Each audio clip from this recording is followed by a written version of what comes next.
Good morning, my peoples. Good morning.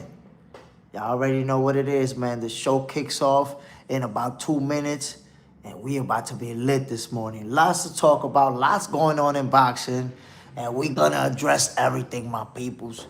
2 minutes, this show kicks off. It's about to be lit. See you guys in a few.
My peoples, my peoples, welcome to another episode of Boxing for Breakfast, where you get your healthy dosage of sweet science early in the morning.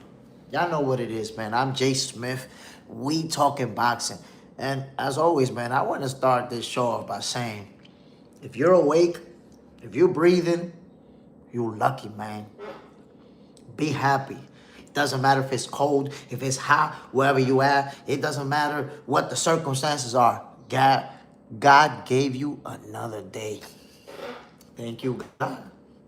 Hey, thank you to God every single morning for allowing us to wake up and enjoy another beautiful day. We talking boxing, y'all. Let me kick this thing off right away. We off with a bang by saying salute to everybody who's already tuning in. Sai is in the building. Toy Mafia, what's the deal, family? Irvin Max, salute my brother. The Assassin in the building. Shakur hands, bam. Fellas, I'm gonna kick this thing off by talking about Tank Davis. Positive news for Tank Davis. The judge in Baltimore recalled the warrant that they have. Now they're just ordering for him to have a GPS monitor, and I guess there's certain conditions that have to be met, but there's no warrant. He will not be arrested. And this case is moving forward. I'm not sure exactly how are they going to proceed, but Tank is not going to land in jail over this situation. So that's a legal win for Tank. Yesterday we were talking about whether or not he's coming back this year or not. We still don't know. We don't know how this is going to play out because of the case that he has in Florida. But it's like I told you guys before, my peoples. Tank Davis didn't murder nobody. He didn't get caught with 50 kilos of coke. He didn't blow up a building. He didn't do nothing. Yes, domestic cases are serious. In his case, the allegations are serious. But I don't think it's something that's going to land him in jail for a long time. Because remember, up until this point, it's allegations. They supposedly saying that they got video. We ain't seen no video. We don't know what actually happened. So let's see how this plays out. My expectations are that Tank is either not going to jail, and if he does, it won't be for a very long time. At 30 years old, he has all the time in the world to still come back to boxing, still be in his prime, be a superstar in the game, and accomplish some more. So let's see how the Tank situation plays out, because he's one of the biggest stars in boxing. And there's a lot of fighters that we want to see in the ring with Tank Davis. We want to see Tank Davis getting in the ring with Shakur Stevenson. We want to see him with Teofimo Lopez, Devin Haney. Even a rematch with Ryan Garcia at a higher division. So there's going to be options for Tank Davis. Obviously, when he does come back to boxing, I believe that he'll be in the 140 division. I don't think we'll ever see him fight at 135 again. And I said that before. Before the whole situation with Jake Paul, before the legal issues, I said Tank Davis is not going to be able to stay in the 135 division because he's going to struggle to make that weight. People don't realize this, but Tank made his debut at 135 when he was 25 years old. Let that sizzle in your spirit. Think about your own body when you were 25 and when you were 30. Most fighters don't even stay in that division. If they're going to be moving up, they don't even stay there for 5 whole years. Tank been there for a long time. Think about it. Shakur Stevenson, who started his career at 130, went to 135, and look, he's fighting at 140. He's going to move. He might move back down, but he made a move up already. Devin Haney, who fought at 135, is already at welterweight. Teofimo Lopez, who fought at 135, is at 140. It might already be making the move to welterweight. And these guys are younger than Tank Davis. And they've passed through that division and moving up. So I'm telling you, Tank is not going to be able to stick around at that 135 division. And he announced it. You may recall before the fight was made with Jake Paul, before it was even announced, Tank said, hey, I'm going to fight either Manny Pacquiao or move up to 140. And it's crazy, my peoples, because I said Tank Davis was not going to be able to stay at 135 much longer. And a lot of people went hard on me, like, you don't know what you're talking about. Tank is too small. He's not moving up. I was like, watch, he's not going to be able to stay there. I made that statement, and literally the following day, Tank posted that he would fight Manny Pacquiao or move up to 140. The next day after I said that, Jay Stradamus, I try to tell you, I knew that he was not going to be able to stick around at 135 because his body's grown. His body's bigger than what it was when he was 25 years old. You can't keep making the same weight. You know what happens if he stays at 130? If he would have, because he'll never fight at 135 again. Remember, I told you this. You know what would have happened if he would have attempted to stay at 135? He would have eventually showed up to a fight and lost to a lesser opponent because he was going to be weak. He was going to be weight drained. He was going to show up to the fight looking like this. So, we're going to see Tank Davis in the 140 division when he returns to boxing, and there's going to be a lot of options for him. Like I told you guys, Tank being out of boxing for 6 months, a year, that's not going to take away from his star power. He's still going to come back and be one of the biggest stars in boxing. Remember that I told you this. Just like Mike Tyson. Mike Tyson was out of boxing for how long? 2, 3 years? When he went to jail, came back to boxing, and right away he was the man.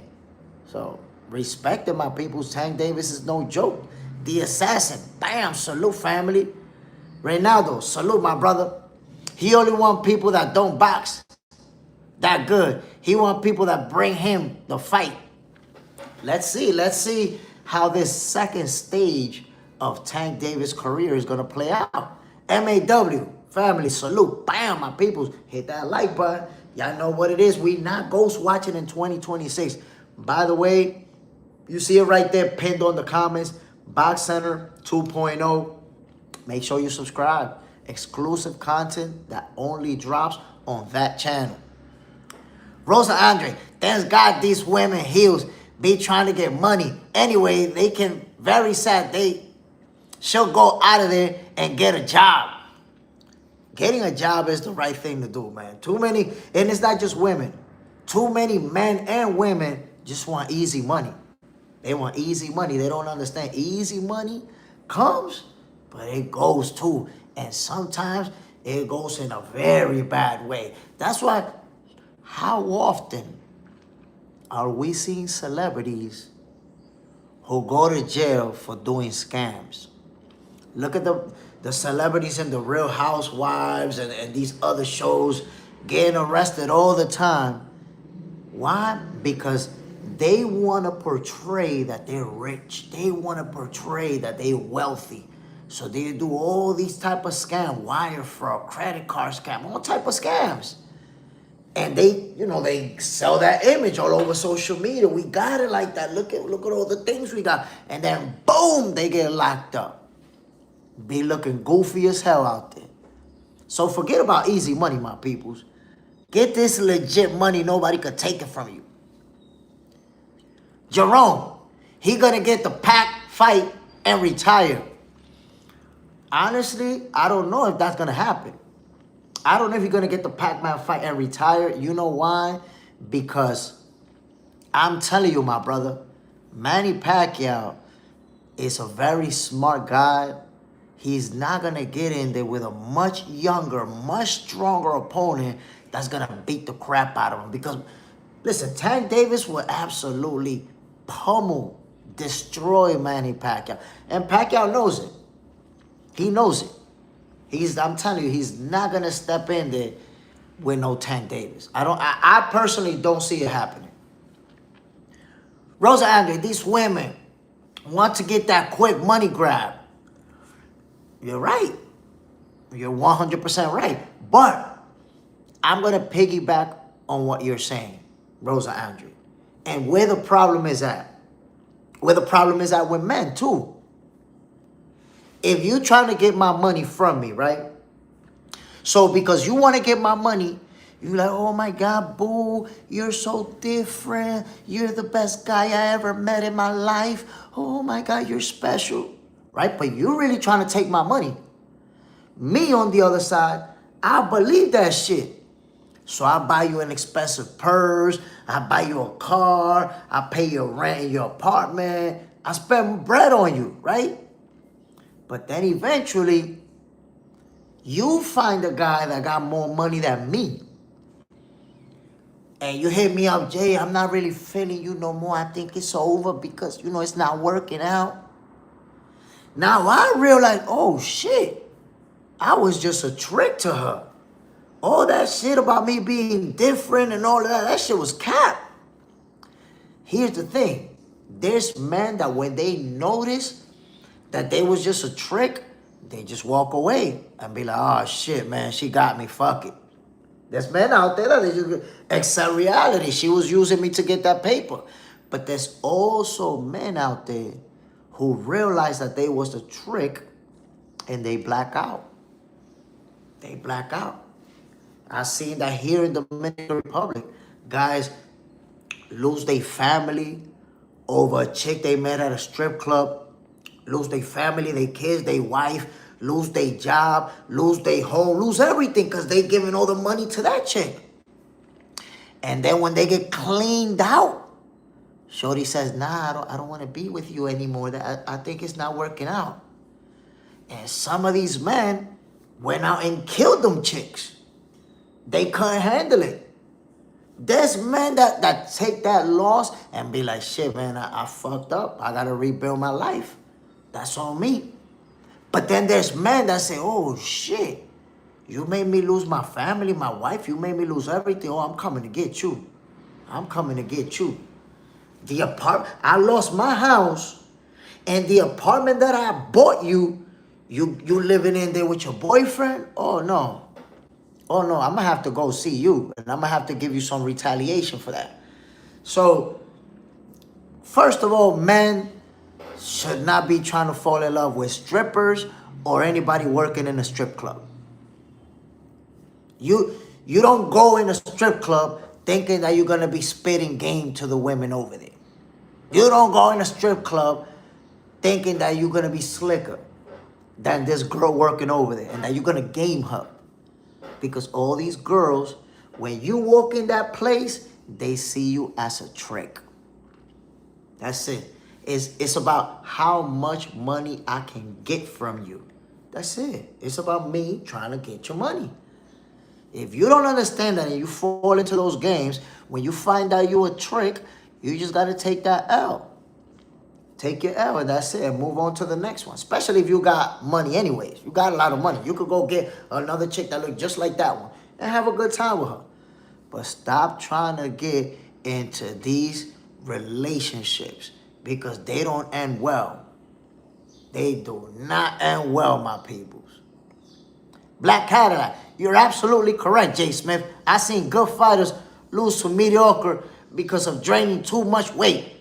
Eubank versus Ben. Like I said, man, if you try to stay at a weight class forever, eventually it's going to catch up to you. Your body's growing, but you keep making that weight, it'll catch up. So you have to move up. The lunatic librarian, Felix Verdejo. Look what happened to him. And what he ended up doing? Murdering somebody. Now spending most of his life in prison. This kid could have been a star, a superstar, crazy potential. You started messing around with some chick. While you was married, you got chick pregnant. Now she's threatening you like, yo, this is all. And what he do? Instead of owning up to his fuck up, he went and killed her. And now look what happens. You could have been good with just your wife. But no, you wanted to mess around with some other chick. Hakeem, it's not Sue. Then I got Lubin or Lara title fight for Spence at 160. Whoa. I like both of those fights. I will say, though, you know why Tim Tszyu is going to make sense for Errol? Because you see how Jermell Charlo's calling him out, right? Benjamin, salute, my brother. You see how Jermell Charlo is calling out Errol Spence? Well, Jermell Charlo ducked Tim Tszyu. Everybody needs to agree with that. Jermell Charlo absolutely ducked Tim Tszyu. So basically what Errol Spence is saying, the guy that you duck, I'm fighting him without even a tune-up. You goofball. You calling me out? I'm not giving you a payday, but I'm going to fight the guy that you duck. Think about it. Tim Tszyu was Jermell Charlo's mandatory for like a year. I think even more. And Jermell refused to fight him, bro. Refused to the fullest. Sorry, Errol can parlay that 10 fight into a title shot versus Kelly or Zander. That's a fact. He could make that happen. Franchise. Bam. The letter M. Does Charlo even really want to fight anyone? I mean, he's been calling out Errol Spence. He's been talking about wanting that fight. But I don't know, man. I've been disappointed with the situation that's been going on with the Charlos. Just because, listen, whether you like them or not, every Jermell Charlo fight is a great fight to watch. Every Jermell Charlo fight is a great fight to watch. They're entertaining. They're skilled. Both of them. There's no such thing as a Charlo fight that wasn't fun to watch. So you want to see them fight, but, you know, they both allow their personal lives to get in the way of their career, of their boxing. So my hope, you know, they still have time. Neither one of them is washed up. Neither one of them is in their 40s. They both have time to fix whatever the hell is going on in their personal life and come back to boxing and have an impact. They can both become world champions right now. Look, both Charlos can have a great training camp and become world champions. Both of them. But, you know, personal situations can stop that from happening. And that sucks. That sucks to see it. You know, are they going to be the next version of Adrian Broner? The twin version of Adrian Broner. Great talent, but your personal life get in the way.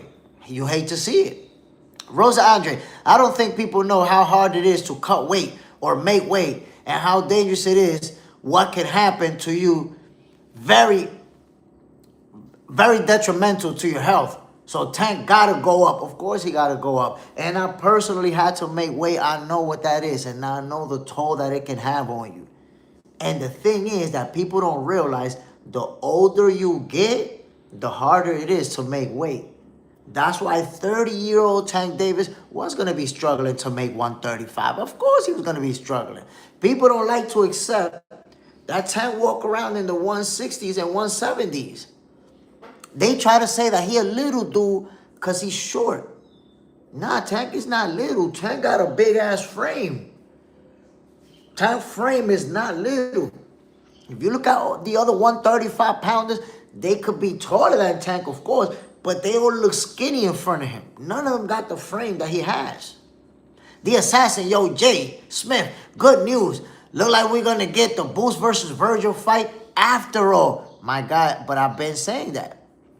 I've been saying that the only way that Virgil's going to get out of that fight is if he sues Golden Boy successfully. So to all the people that said Oscar didn't want to make the fight, I told you, Oscar's doing everything to make that fight. Oscar wants to make that fight. Virgil and his team didn't want to make it. That's just the truth. Hakeem, Sue has name, but it's a low-hanging fruit. Competitive-wise, I don't think so. And I'm going to tell you why I don't think so. Errol Spence been out of boxing for 2 years. 2 years. No, 2.5 years. And if he fights Tim Tszyu in the summertime, his inactivity is going to be close to 3 years, bro. Close to 3 years of inactivity. So you have to wonder, how is Errol Spence going to look versus Tim Tszyu, who fought recently and who's going to fight another tuner who's been active. An active fighter. And something to also point out, Tim Tszyu is now going to be diminished because of his losses, and we live in an era where if you lose, you're a bum, you're a hype job, and all of this stuff, he's going to be underrated. But look at the people who beat Tim Tszyu. Sebastian Fundora, Bakram Murtasaliev. Two of the best in the division. It's not like he's out there losing to anybody. He's not losing to B-level fighters. He lost to the best of 2 world champions in the division. So I don't see Tim Tszyu as low-hanging fruit. In fact, I can pretty much guarantee you, Hakeem, Errol Spence versus Tim Tszyu is going to be a very competitive fight. Errol Spence is not going to wash him. He's not just going to get him out of there, beat him up, make it look easy. It's not going to be that type of fight. I'm not making a prediction. I'm not saying that Tim Tszyu is going to win the fight. I'm not saying that Errol is going to win the fight. I'm telling you that this is going to be a competitive fight, and that's what's going to show you that Tim Tszyu is not a low-hanging fruit, my brother. Side, I got boost in the Virgil fight. If he fight Virgil, the lunatic librarian, I don't think Spence is doing himself any favors getting back in the ring. Well, look, I said it myself. If Errol Spence has a lot of money, which he does, and he has investments, so he has multiple sources of income, in my personal opinion, he should just stay retired and not take any more damage because, you know, he took some brutal damage against Terrence Crawford. But I understand him. You know why? Fighting is not just about the money. It's about the competitiveness. It's about doing what you love. It's about wanting to step in the ring. Think about it, my peoples. I made my pro debut at 44 years old. I got one fight. One professional fight. That's all I got. And I lost. And guess what? I didn't make shit. If right now I could have an opponent, well, I was 44 and I fought a 35-year-old. So he had 9 years advantage. He was bigger than me and all of that. If I could get another fight, somebody closer to my age, you will see me fighting tomorrow. You will see me fighting in 2 months. You will see me in the ring again. And I wouldn't get paid barely shit to fight.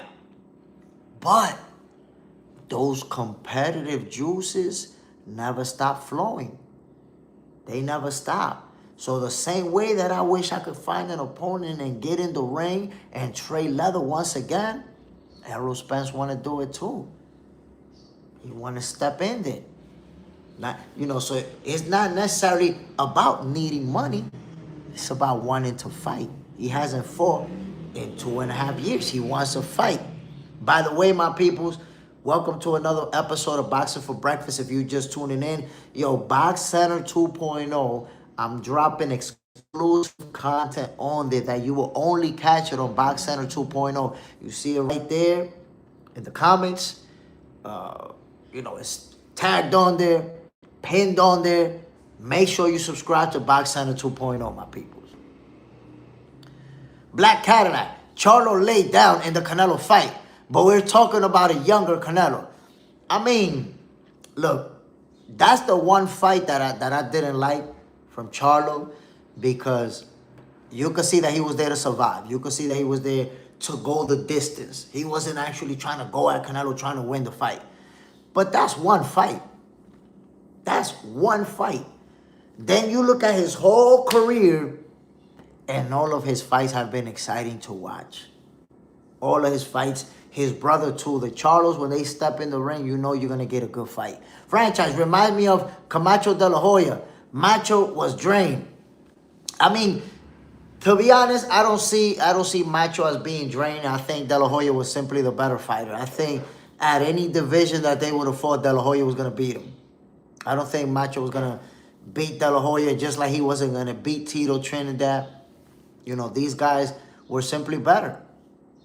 And I tell you, Hector Camacho is one of my favorite fighters of all time. Like, if you want to see somebody that's entertaining to watch, the hand speed, the footwork, everything that he brought to the table. But I felt like Oscar De La Hoya was better than him. And Tito Trinidad as well.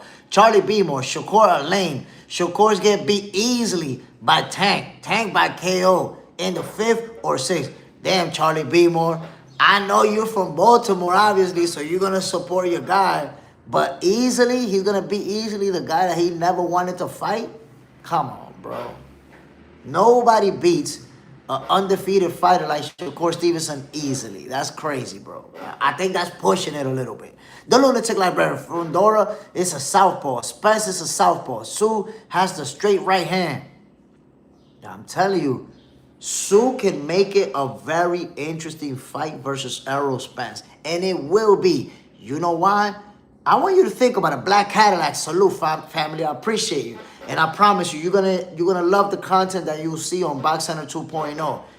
Tim Tszyu versus Errol Spence is gonna be a slugfest from early on. A fight is gonna break out early. You know how I know this? Styles make fights. We always say it. Errol Spence is a fighter who doesn't like to back down. Errol Spence has never been a guy who's going to rely on his footwork and moving around and make you chase him. He don't do that. Tim Tszyu don't do that either. That's why he went down on his shield to Bakram Mortasaliev. That's why he went down on his shield to Sebastian Fundora. He not about to try to run from you. Tim Tszyu doesn't go there to survive. Neither one of those guys goes into their fight on survival mode. They going in, they're both on seek and destroy mode. Both of them. So what can you expect when they face each other? You think one of them two is going to all of a sudden develop a new style where, oh, let me use my footwork on this guy. Let me back away. I'm going to put it to you like this. Wes Dustin, my brother. Bam, salute, family. I'm going to put it to you like this. Can you even imagine? Can you even fathom Errol Spence fighting the type of fight where he's going to be like this?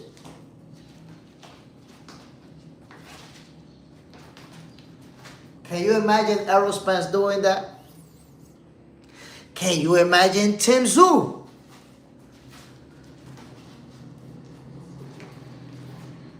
Can you imagine Tim Tszyu doing that? Of course not, my peoples. These are two fighters that love to bang. That love to fight inside of the phone booth. You're not going to see these guys moving around and making their opponent chase them. Neither one of them. They like to bang. They're pure fighters. They like to go in and trade leather. That's just the reality. That's just the reality. Charlie Beemore, okay, I wanted to give you an opportunity, but obviously you sound dumb as hell. You out of here. Go to another channel to talk your dumb shit. Another dummy that we got out of here early in the morning. He didn't even get a 24-hour. We just want that dummy out of here. Wes Dustin, Errol and Sue want to put the lead foot inside and dump. They both trying to step on the inside, bam, bam, bam, bam, and trade nasty leather. That's how they want to do it. That's how they want to do it. It's all about the lunatic librarian. That's how we doing these dummies with these fake accounts. We don't got time for that. He out of here. Daniel on the ground, bam. So we can expect a heck of a fight between those two. My peoples, this is something that we got to address. This time we got to address. Wes Dustin, Black Party came from Baltimore. Yeah, he got to go. We don't need the dumb shit. My peoples, we got to talk about Jai Opetaia making his debut for Zuffa boxing. This is not what I expected. I thought that they were going to put Jai Opetaia versus a known opponent. He's going to face Glanton. And Glanton is an opponent that most of us don't know. A lot of us never heard of him. He has power, right? 21 wins, 18 knockouts with 3 losses. But since I don't know Brandon Glanton, I was reviewing his resume. And as I was looking at it, I realized there really isn't anyone there that we know. That's just the reality. Glanton hasn't really faced opponents that we know about. Look at the box rec right there. Last win, Marcus Brown with a record of 25-2. Then Christian Belliam, 20-2. Then Alexei Egorov, 12-1. Emil Marchik, 35-4. Carlos Fomento Romero, 12-1. He lost to Sosian Asborough with a record of 3-0. A guy with a record of 3-0 beat him. David Lai, 19-0, beat him. So, I could tell you right now, Jai Opetaia is going to knock this dude out.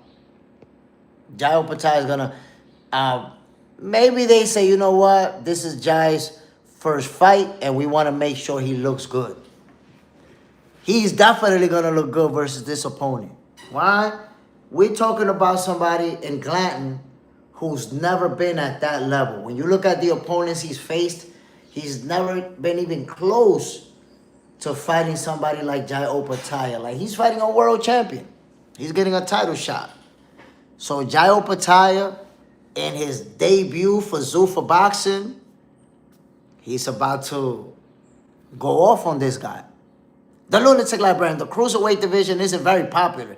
He beat Marcus Brown, lost Billy Smith, who lost to Ramirez. I'm telling you, Jai Opetaia is going to destroy this opponent in his debut. They said, remember, they said that they're going to allow him to fight for the other titles. So we can expect at some point, Jai Opetaia is going to face, you know, some names. Some of the big dogs in the division. But I guess making his debut in Zuffa Boxing, they want him to look good. Simple as that. That's my take on it. They say, you know what, Jai? We're going to get you an opponent that you're going to look good. And from there, we'll see what we do afterwards. The Lunatic Librarian, Michael Brown was never the same after the Better BF fight. The letter M. With the plain Zuffa attire. Oh, man. The Zuffa uniforms. The Zuffa uniforms are crazy. Crazy, crazy. Now, I saw in the first card, they have black shorts and white shorts. Everybody. And then I think it was in the second card that they had like green shorts and blue shorts, was it? Everybody. Dana White gotta let go of that concept that they're gonna wear uniforms. Let go of that concept. That shit is whack as hell, my peoples. All you have to do is look at these fights, these cards, where fighters showing up with flashy gear, looking like, you know, like unique individuals, and looking fly. No diddy. And then your guys got uniforms. Look goofy.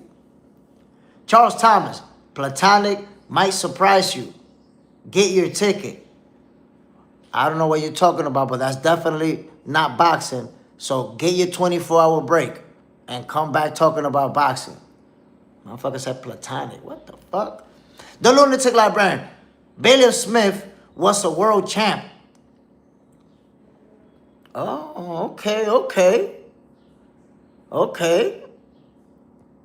So let's get back to this.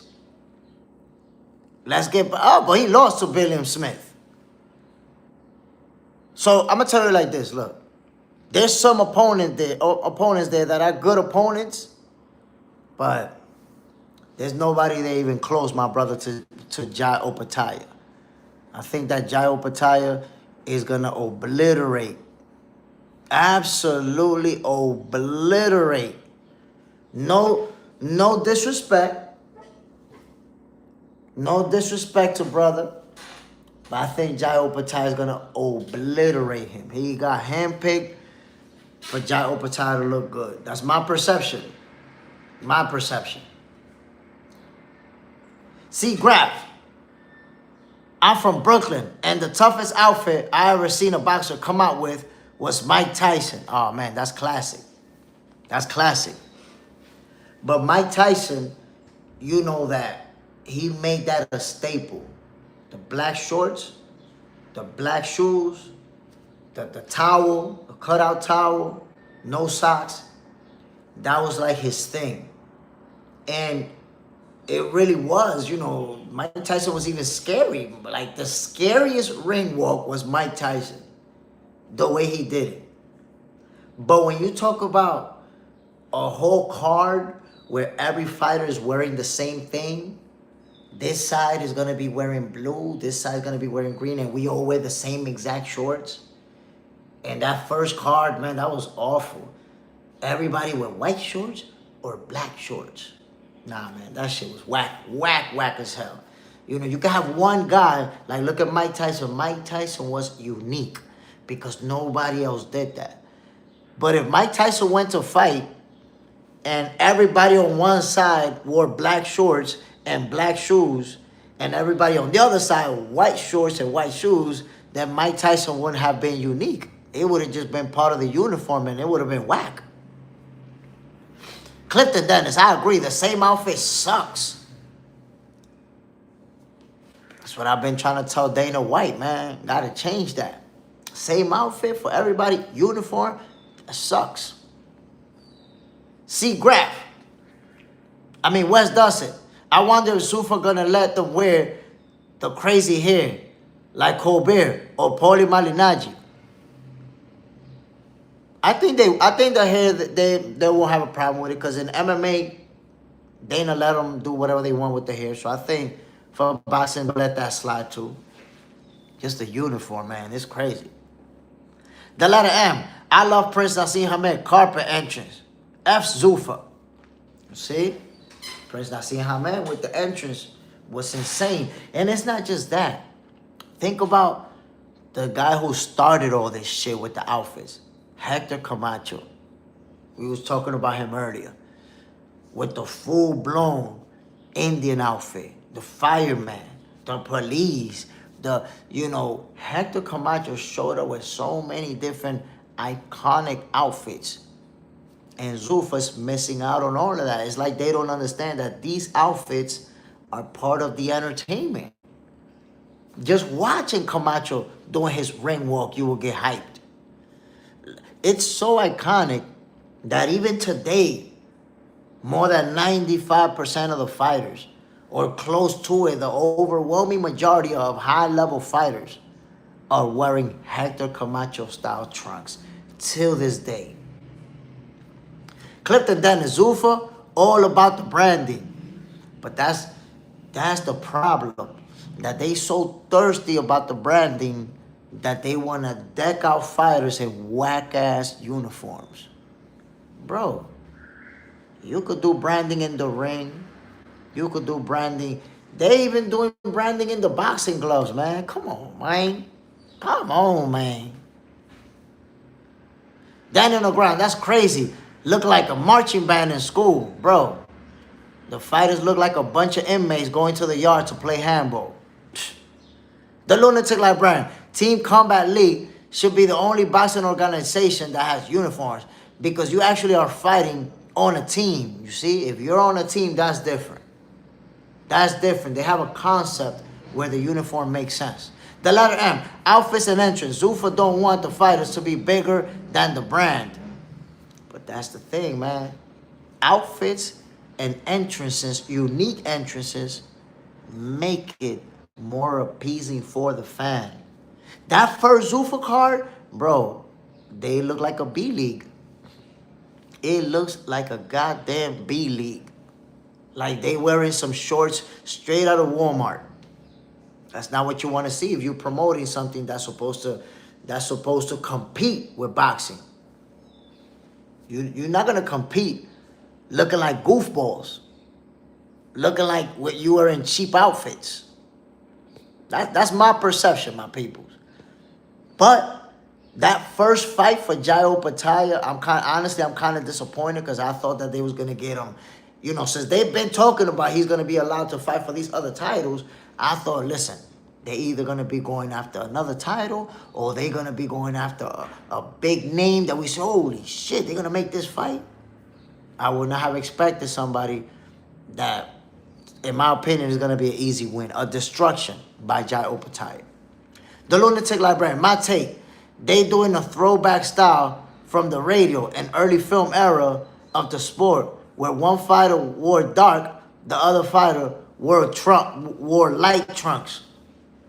I don't know. I don't see that. I see it more as Dana White doing his branding stuff, where we're gonna brand on everything. And you know why I say that? Because think about it, the Lunatic Librarian, just like with the UFC, in this Zuffa boxing, fighters cannot advertise. They cannot make extra money by putting advertisement on their trunk. So Dana White keeps 100% control of what you get to wear and how you look when you're going to step in the ring. That sucks. Because you know that fight, throughout history, fighters have always had the freedom to wear what they want to wear, look how they want to look, advertise what they want to advertise, make that extra money. They can't do that on Zuffa. On Zuffa, Dana decides what you wear, what color you wear, what's advertised on your clothing, and you have no control over it. I don't like that. There's going to be pushback because we're used to seeing fighters having that freedom, which they no longer have. That doesn't sit well with my spirit. Clifton Dennis, boxing has a history of personality, style, a few other traditions we love as fans. He can't try to duplicate the UFC, and that's exactly what he's doing. He tried the uniform model is something that he's bringing directly from UFC, because you know that UFC fighters, they can't advertise in their gear. They only wear what's approved by UFC. Now in Zuffa boxing, it's the same thing. They only wear what's approved by Zuffa. Fighters don't have the freedom to say, yo, I'm going to wear this color, I'm going to wear this cape, I'm going to wear, I'm going to get a little extra money from advertising local businesses for my community. None of that shit. I don't know, man. I don't like it. I don't like it. The Lunatic Librarian. Jay, have you priced out those trunks like $4,500, $11,000, depending on what you pick? Not really. Remember when fighters had to write the ad on their body, then they stopped that. No. But the Lunatic Librarian, fighters, depending on their level of popularity, are allowed to advertise on their trunks. And for example, if I'm a world champion and you're a guy who's 10-0, our advertisement is not going to cost the same. You might charge $500 to advertise on your right leg and $500 to advertise on your left leg. I'm charging $20,000 because I'm a super famous world champion and I'm on the main event in Vegas, and it's going to be watched by millions of people. So I get to make a nice chunk of money for every little label I got on my trunk. I get to make a nice chunk of money. Now when I go to Zuffa, I can't do that. I got to wear what Dana White says, how he says, and I'm only going to advertise Zuffa boxing. Huh? Nah, bro, not with it. There's nothing that they can say that's going to make me digest that and say, oh, yeah, it makes sense. It makes sense. And I don't know if you heard this before, but people have said that Dana White runs the UFC like it's a plantation. Literally like it's a plantation. I'm starting to get that vibe. When I see uniforms and I see that you can't wear whatever you want, you're told what you're going to wear, you're told what you're going to advertise, when throughout the history of boxing, people have done whatever they wanted to.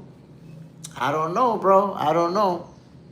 The Lunatic Librarian, remember when the promoters didn't allow the fighters to have outside sponsors or sponsors they don't have a hand in? Then the fighters wrote the ad on their body in thick ink. But look what you're doing, the Lunatic Librarian. You're reminding us of things that used to happen. That's long gone, bro. Today, we got to talk about, at some point, the Lunatic Librarian, you got to talk about what's going on today. Not what used to happen.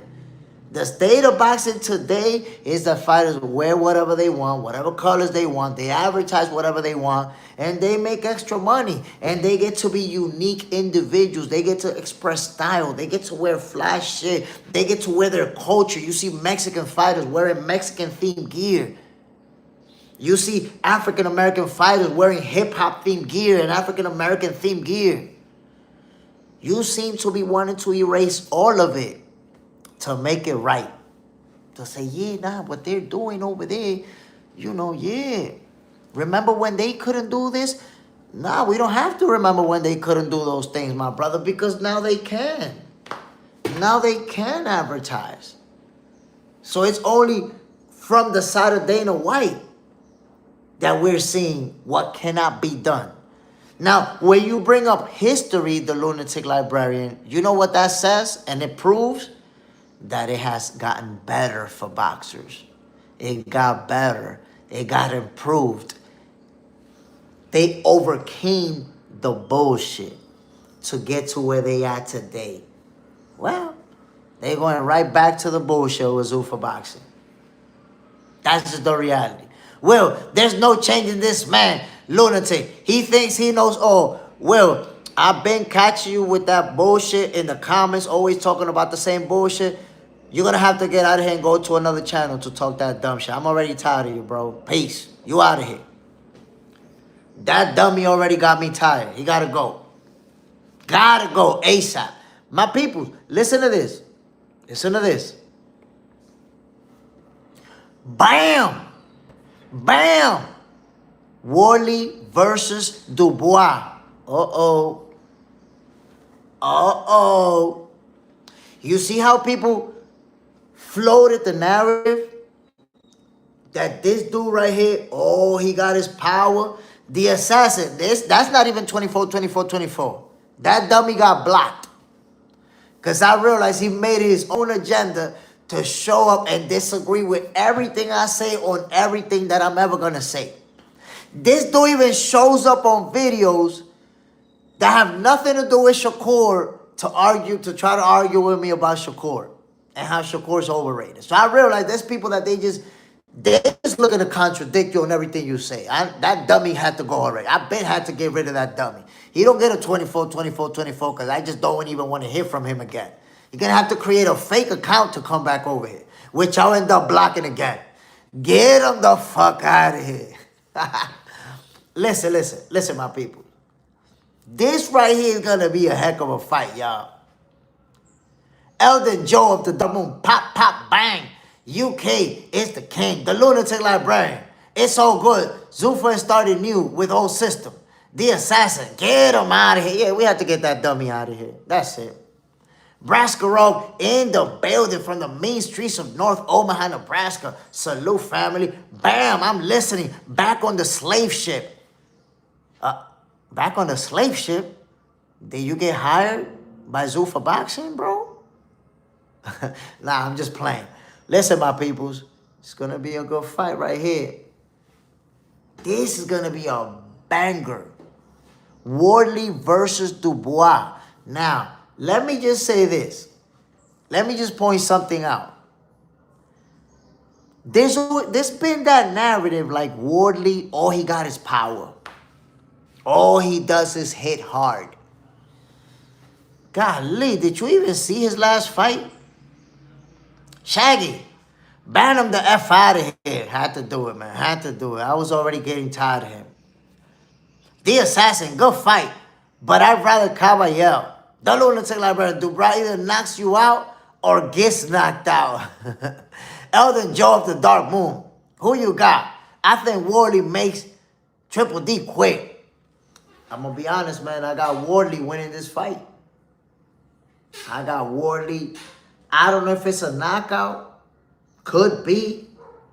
But I want you to understand something about Wardley.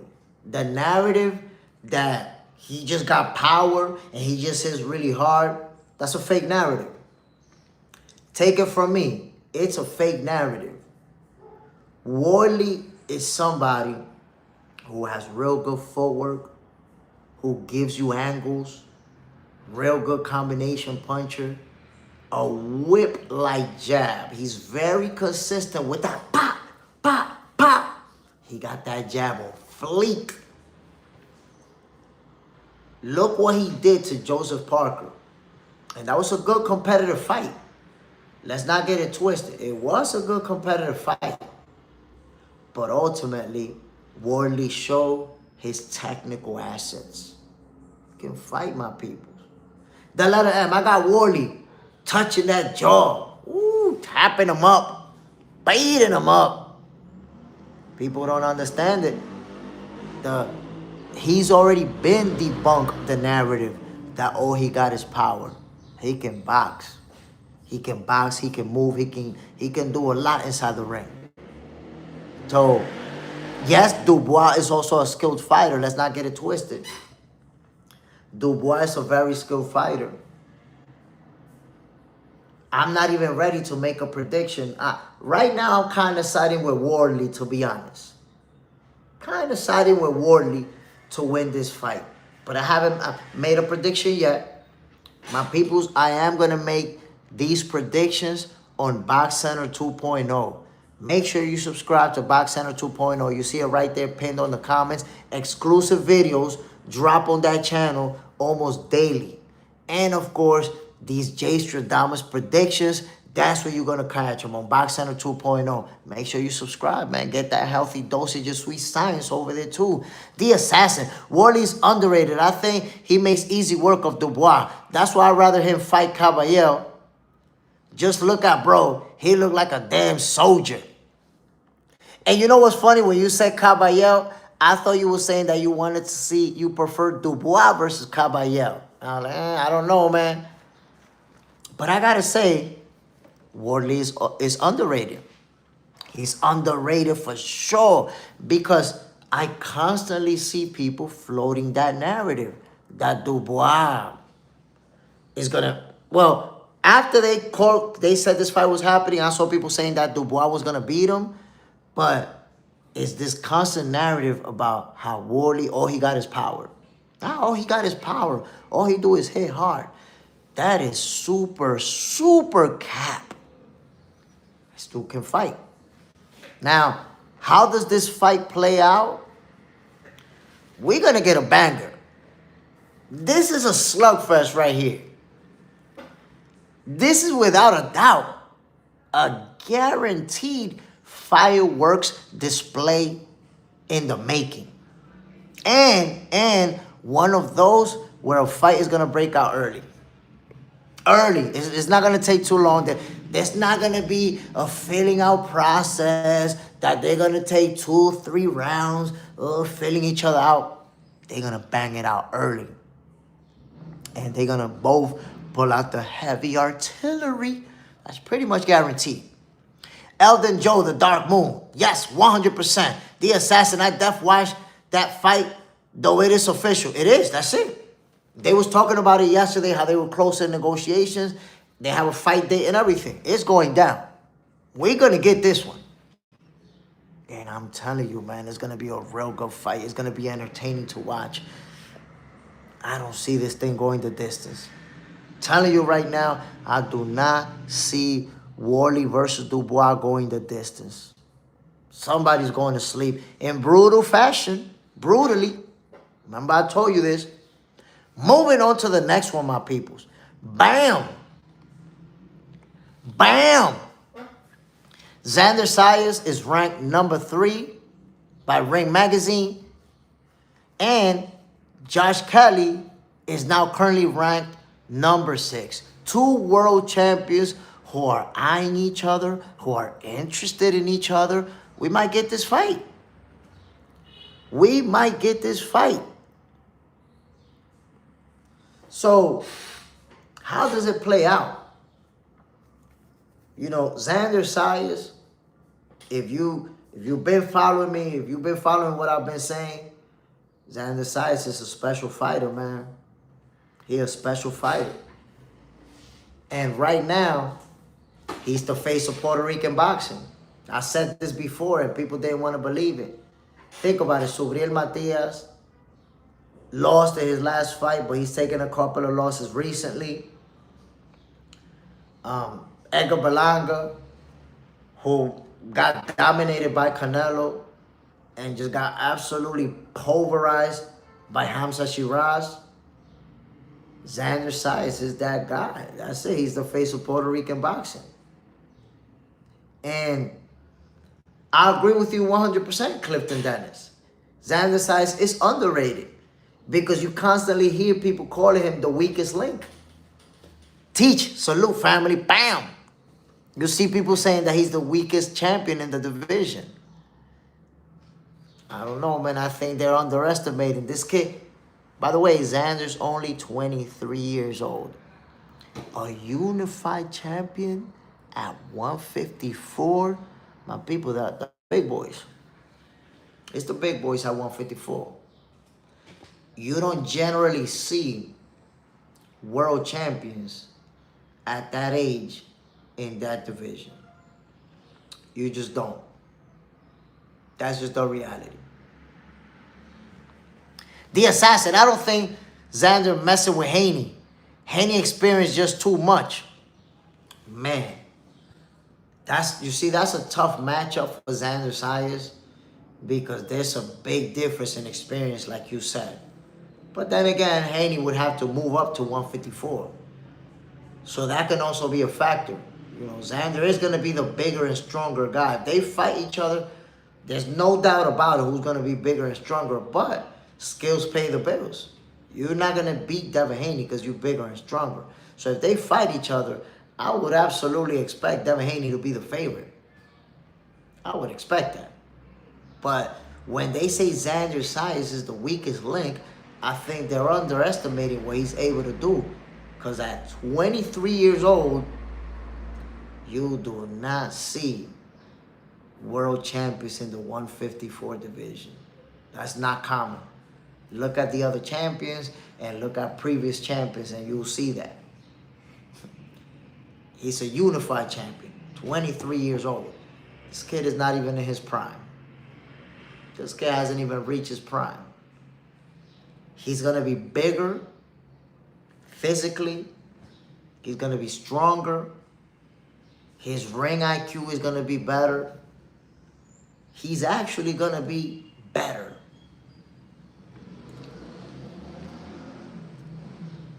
Tucho, he hasn't fought anybody. Well, he hasn't fought anybody. He's a world champion. I think what you mean is that he hasn't fought anybody that you know. Be clear. He hasn't fought anybody that you know. That's all. I understand you probably think that the only somebodies are the big stars. But the world champions that he beat, they're nobodies to you. Well, imagine. I'm sorry, but you don't know shit about boxing. I just got to be honest with you. The Lunatic Librarian, Josh Kelly got a gift versus Mortaz Aliyev. They will give Kelly to Boots. So I can tell you right now, Josh Kelly doesn't want to fight Boots. I can tell you right now. Why? Because I already heard him say, well, you know, to me, it makes more sense to go fight a champion than to go fight. He don't want to fight Boots. I already see the duck language. I already seen it. So, in fact, even after the fight, they said that Josh Kelly had agreed to fight Boots. And then he goes on camera or in an interview and says that that's not the fight that makes sense because Boots is not a champion. What really makes sense is to go in a different direction. I don't think he want to fight Jerron Boots Ennis. And his team probably don't want that fight either. Or that's the energy that I got from them. Clifton Dennis, why should Devin be the favorite if he's the smaller fighter? Remember, Shakur Stevenson was the favorite against Teofimo Lopez moving up. And he was the favorite.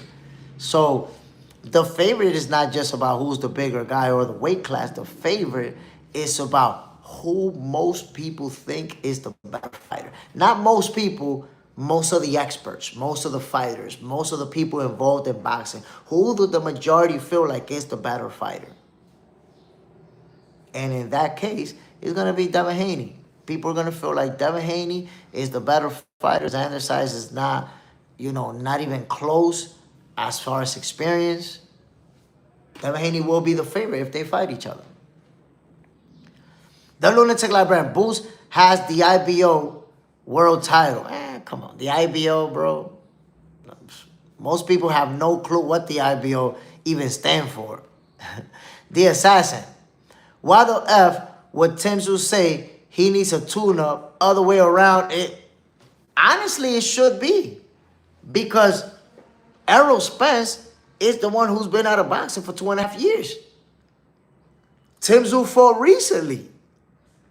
How long ago was it that Tim Tszyu fought and won his last fight? Like 2 months ago, something like that? Wasn't that long ago. But here's what I think. And then a tune-up makes sense, right? What I think is that he was offered the fight for Errol for the summertime. And he said, I'm not going to stay active for that long. I'm not going to stay inactive until the summertime. I'm not going to stay inactive. If they want to fight me in July, I'm not going to stay inactive for that long. So I'm going to get an in-between fight. Think about, for example, when Terrence Crawford was trying to fight Errol Spence. And they tried to lowball him. And he went and fought on BLK Prime. In a way, that was kind of like a tune-up. Avanesian wasn't no big name, well, he was highly ranked, but he was seen as a tune-up fight for Bud. And it worked out perfect. Why? Because he went to BLK Prime, beat Avanesian, went back to the negotiating table with Errol, and got paid like he was supposed to, 50-50, to beat the crap out of Errol. Clifton Dennis, you're probably right about Devin being the favorite, but Devin was an underdog to Norman. Everything about this, to me, is disrespectful to Zander. But I'm going to tell you why Devin was the underdog to Brian Norman Jr. Because people were stuck on what happened with Ryan Garcia. They were stuck on saying that Devin Haney wasn't the same, that Devin Haney was a scared fighter now, that he ran versus Ramirez and that was a horrible fight, so he's going to run versus Brian Norman Jr. So when you combine what had just recently happened to Devin Haney and Ryan Norman Jr. knocking out Jin Sasaki in brutal fashion and knocking out the previous guy before that also in brutal fashion, people put that together and said, nah, Devin Haney's cooked and he's moving up in weight. He's cooked by the power puncher. That made him the underdog in a lot of people's eyes. Not to me, though. I had Devin winning that fight. I told people Devin Haney was going to win that fight, was going to cook Brian Norman Jr.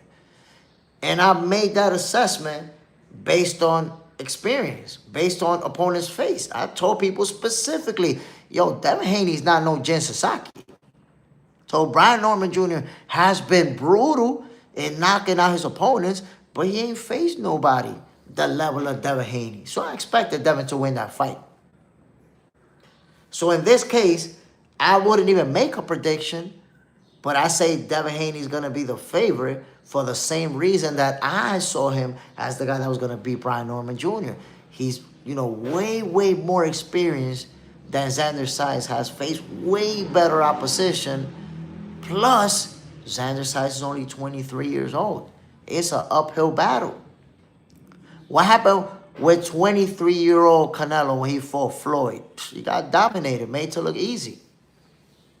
Like at 23, in these higher divisions, it's tough. It's tough. That's why I got so much respect for Zander Zayas.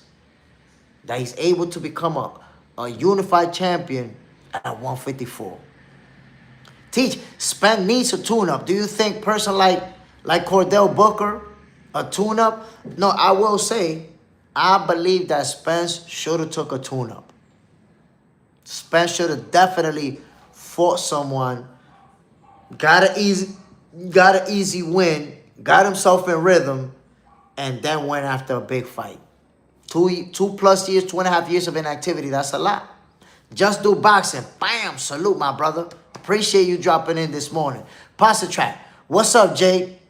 You the only real boxing guy online. Nah, wait a minute. And I appreciate the compliment, man. I really appreciate that compliment. But there's some real ones out there, just do boxing, who's here right now. it's a real one in the boxing game. Blue Blood Sports TV, my G, that's a real one in the boxing game. The Rice Podcast, they some real ones over there. You know, so I'm not the only one, yo. There's some people, yes, there is some fake boxing channels out there that's always floating around fake narratives and making shit up out of thin air. But there's some of us out here, man, who's really talking that boxing shit, who's really getting real with it. Just Do Boxing. I appreciate you too, my brother. I appreciate what you bring to the table. I appreciate that you get on your platform and you actually speak real boxing stuff. You actually enlighten, educate boxing fans on what's really happening. And you're talking about what the people want to talk about, not from a biased point of view, but just what's happening in the world of boxing. The Assassin, Jay Smith, what do you think about SNAC? And do you think they really doing some illegal shit? People saying Shakur was on SNAC. Of course, you know, when people hate, they're always going to make stuff out of thin air. SNAC, there's never been one shred of information to show that SNAC has done any wrongdoing. And I'm going to put it to you like this so that you can see. What's going on with SNAC is the following. Watch this, my brother. 20 years ago, no, more than 20 years ago, like 22 years ago, I got arrested for drugs. I had a warrant on my arrest. I was on the run. They finally got me. I went to jail, right? That was over 20 years ago. I changed my life around. I never been in trouble in over 20 years. I never been arrested in over 20 years. I've been working for the same company for 18 years. I'm a family man. I take care of my son. How long can you really use what happened 22 years ago against me? Are you going to view me as a criminal? Because 22 years ago I got locked up and I was doing crime? I was a criminal. But does that mean I'm a criminal today? All you got to do is look at my background for the last 20 years and see what I've been doing. I've been putting in that work. I've been making that legal money. The police ain't looking for me. They not going to arrest me. There's no warrant out for my arrest. Nobody's going to arrest me and take my car or take my property. Well, that shit is mine. I earned it with this sweat right here. So the notion that SNAC is doing anything wrong is people who just hate Shakur Stevenson, hate Terrence Crawford, and they just need to find a way to attack. That's the reality, my brother. And not only that, I'll take it a step further to show you how crazy, how low IQ those accusations are.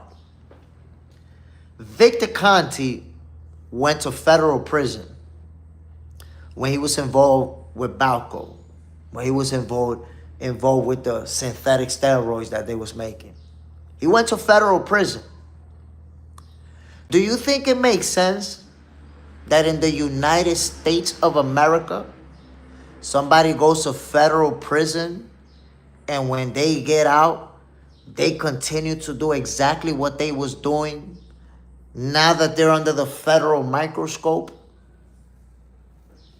I'll let you answer that, my brother. I want you to think about that. The Assassin. Do you think somebody gets out of federal prison and goes right back to committing federal crime and this time they just don't get caught?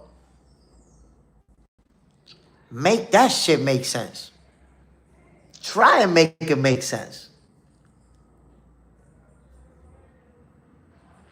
Try to wrap that around your head. A guy comes out from federal prison, goes back to selling steroids to the highest level, most famous athletes, now under the federal microscope, but this time he gets away with it. I gotta tell you, my brother, I grew up in the US of A. Spent my entire youth in the US of A. And I'm the first one to tell you, if Victor Conte went to selling steroids after he got out, he would have went to jail within the first year. Within the first year, SNAC would have been taken down. Quick. SNAC and everybody involved would have been in federal prison a long time ago. Because once you serve federal time, you will always be under the federal microscope. Anybody that think that SNAC is doing illegal activities and getting away with it, they watching too many movies. They watching too many James Bond movies, too many conspiracy movies, or they simply just hate Crawford and Shakur that much. Because the interesting part about it is, Devin Haney been down with SNAC, and when Devin Haney fight, they never talk that shit. A lot of fighters with SNAC, they never say nothing. But as soon as Crawford was going to fight, oh, he on SNAC and Victor Conte. As soon as Shakur going to fight, oh, Victor Conte, SNAC. When Devin Haney going to fight, you see Devin wearing the SNAC shirt. So in reality, it's not about people believing that SNAC was doing anything wrong.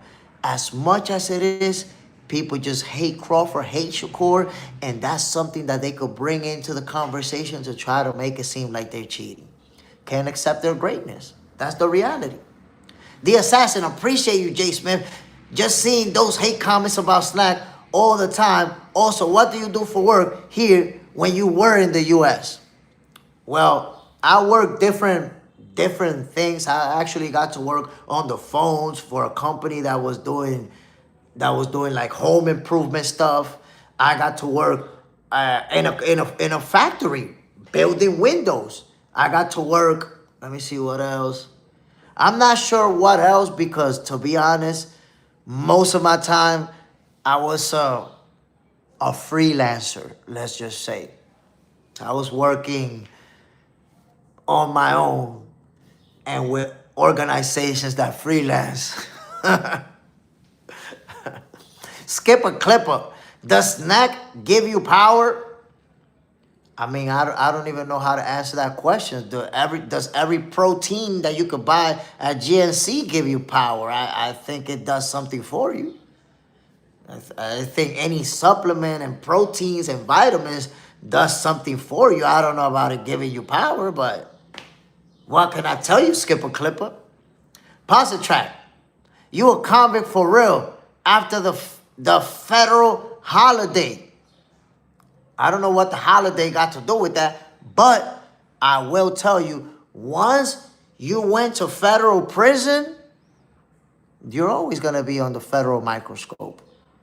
To think that Victor Conte got out of federal prison and went right back to selling steroids and got away with it, that shit is just diabolical. People watching too much TV, too many movies. Clifton Dennis, they be dragging Devin for the SNAC shit. Nah, trust me, a lot of people look the other way and act like nothing. A lot of people act like nothing. Pause the track. You got to keep this up, bro. You have too much personality and way too likable to be working for someone else. And I tell you what, my brother, eventually, because I do work for somebody else. You know, I hardly make any money in boxing. Hardly.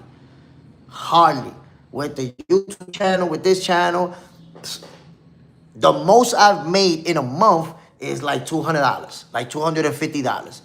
I can't live off of $250 a month. Impossible, right? Of course, the channel is going to be blowing up and it is going to generate money. And some doors are going to open up. You know, if you see, I want you to go check out some of the fights that I call. And you see me calling the fights. I think at some point, they're going to say, yeah, we got to bring this guy to calling these fights. Bring me to the UK to call them fights with them biased commentators that be just wilding out, calling it one fight. They don't even call the fight. They call what their guy is doing, which is crazy. Pasta track, damn, running on passion. That's what I'm talking about, my brother. This isn't, that's why I tell people, this right here is not about the money. It's not about the fame. It's not about none of that. It's about the love of the sweet science. And that's part of the reason why we're able to connect, because you guys love boxing, and you could tell that I love the sport too. That's what this is all about. Shakur hands, step it up, Jay. I mean, I got to keep stepping it up, my G, because right now I'm here only. You know, I got to keep stepping it up until they open one of them doors. But I tell you what, bro, once they open one little door for me, and let me step in there, it's going to be a motherfucking rap, man. I'm going to fucking take over shit. I'm going to go berserk. I'm patiently waiting for my opportunity. When it comes, y'all going to see. The assassin. That doesn't make sense, Jay Smith. First you say you work for yourself. Now you work for somebody else. I never said I work for myself. I don't know where you got that from. I never said I work for myself. In the U.S., I did both. But I don't know what you're talking about. That I said both. I did both. In the U.S. Over here, I got my channel.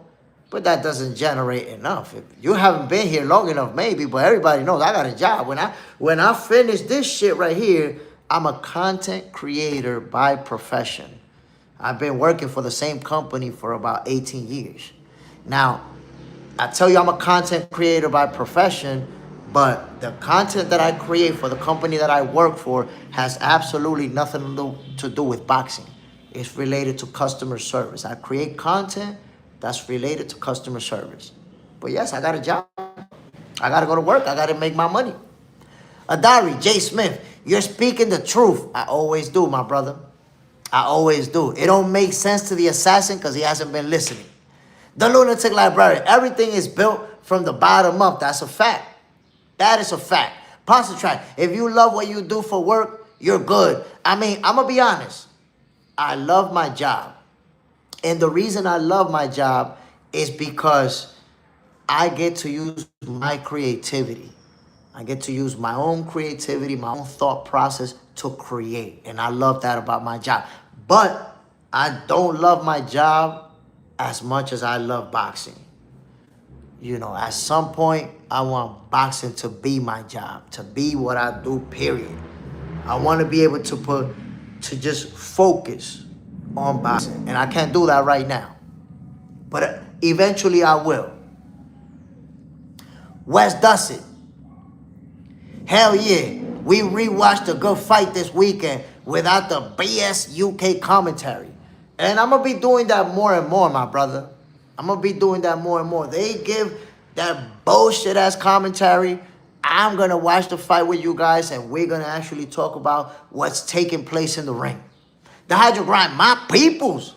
Have yourself a blessed Wednesday. Let's go. Get this breakfast. Salute, my brother. Bam. The Assassin, not salute, Jay Smith. It sounds cool. Tay John, what do you think about the Virgil and Oscar situation beef? I'm going to tell you something, man. Virgil is going to be put in a situation where he's going to end up having to fight Boots. Now, I'm going to tell you what I think about this situation, bro. Tay John, you notice how there's a lot of people out there. Oscar De La Hoya is very much hated by a lot of boxing fans. So there's a lot of boxing fans that are saying that Oscar is the one that doesn't want to make this fight. I'm here to tell you that that is pure horse shit. Oscar De La Hoya is doing everything to make this fight. He want to make that fight badly. And now even more, because what is Virgil trying to do? He trying to sue to get out of his contract with Golden Boy. So guess what? You don't successfully Sue, you don't win that lawsuit, you stay stuck in the contract, De La Hoya is going to put him in a position where you're either going to fight Boots or you're not going to fight at all. You could sit on a shelf collecting dust. So De La Hoya trying to make this fight. And the fight might get made because if Virgil get hit with his back up against the wall, where you don't fight or you fight Boots, he's going to have to fight. He's not going to stay inactive. He's not going to sit in a shelf collecting dust and spider webs and not making any money. He's going to have to fight. So hopefully we do get this fight. Look, man, we've been asking for it. Fast been asking for this fight since they was both at the welterweight division. Therefore, we're at a point where the fight has to happen, and may the best man win. I think that Virgil's scared to death of Gervonta Boots Ennis based on how he's behaved. That's my perception. The Hydrogram. How Zander third if he has 2 belts? It's not about how many belts you have. It's about who you beat. The guys that are ahead of him beat better opponents, beat more higher ranked opponents. Pasta track. Shit, man, I'll share with who I can. We got to get more people watching boxing. Appreciate you, family. And check it. Make sure, my brother, that you subscribe to Box Center 2.0. You see it right there pinned on the comments. In that channel, I only drop exclusive content. What you see here, some of it makes it to my Instagram, to my Facebook, to this other app. But what goes on Box Center 2.0 can only be found on that channel, my brother. Southwick, what about Raymond Murataya? Are Charlo, Espinosa, and Murataya still active? I mean, Raymond Murataya, I got to tell you, man, he a special fighter. But he, remember, he's at 135, so he's not going to be fighting no Charlo, right? Murataya won his last fight versus El Diamante, Andy Cruz, recently. Title fight. And that was a good fight, man, a 12-rounder. Murataya is a possible opponent for Shakur Stevenson. If Shakur doesn't get a big name at 140, 147, he already said he's going back down to 135. So we might get Shakur Stevenson versus Raymond Murataya. Pasta track. Honestly, a lot of people have lost faith in the sport, but I think AJ might have helped some. Man, listen, Anthony Joshua, even though he isn't a world champion, he's still one of the biggest names in boxing. I know that he's healing from not just physically, but from the loss of 2 of his best friends. A fight that got away from us, man, was AJ versus Wilder. We wanted that fight badly when they was both undefeated, and we didn't get it.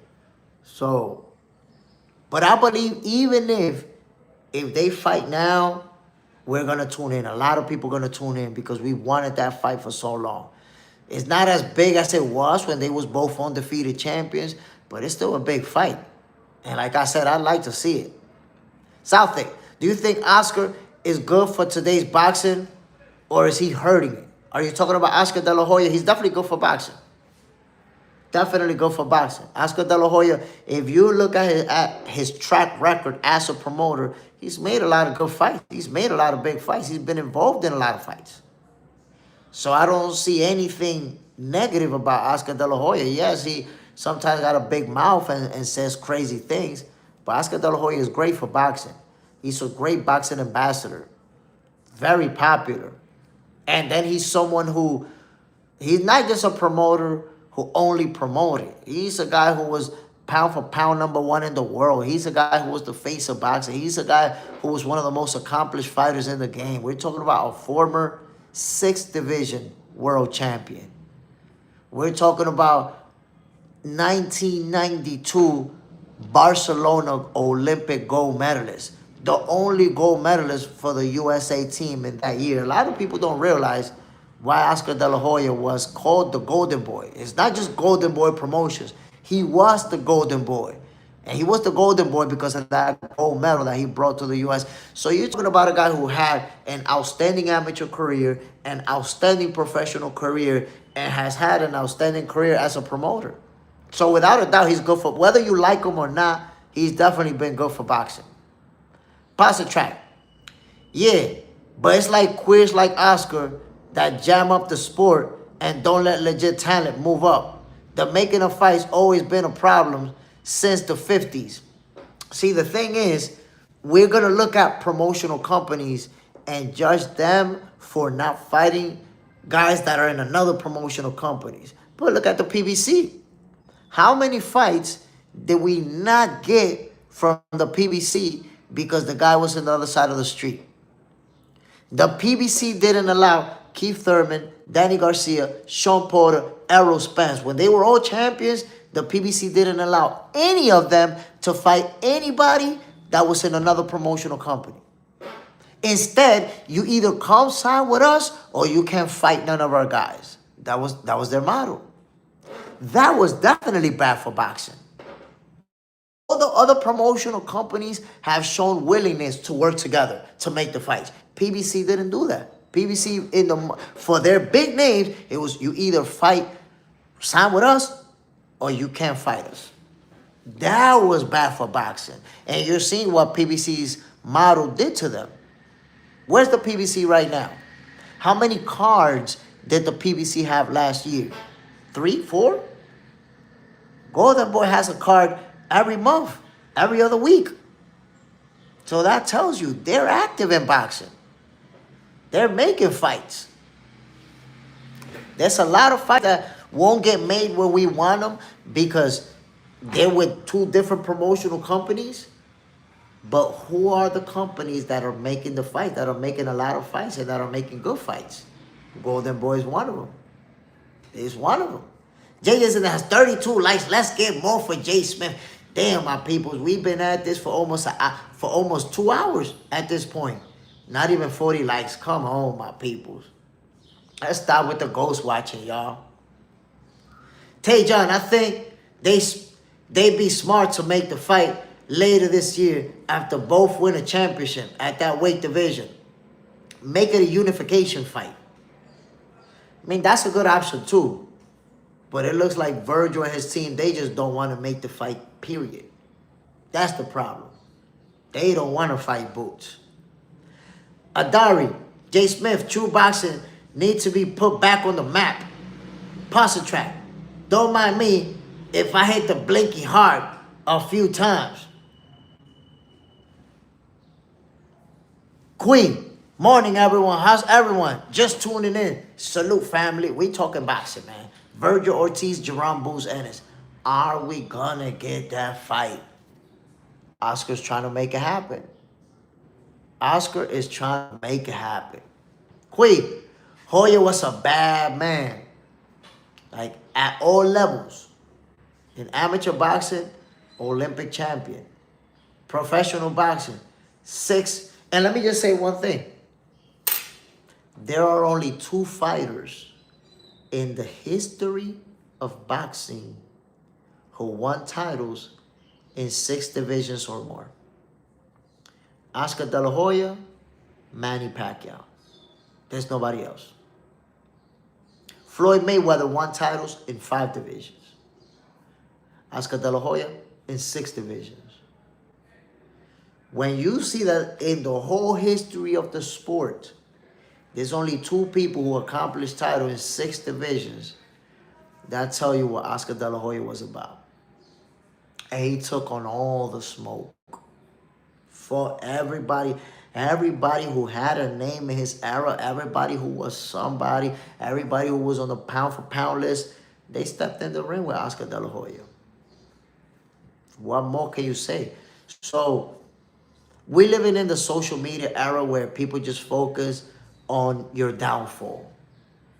When you hear about Oscar De La Hoya on social media, it's about the fishnet stockings, it's about the him acting crazy, that him being on drugs, that him being...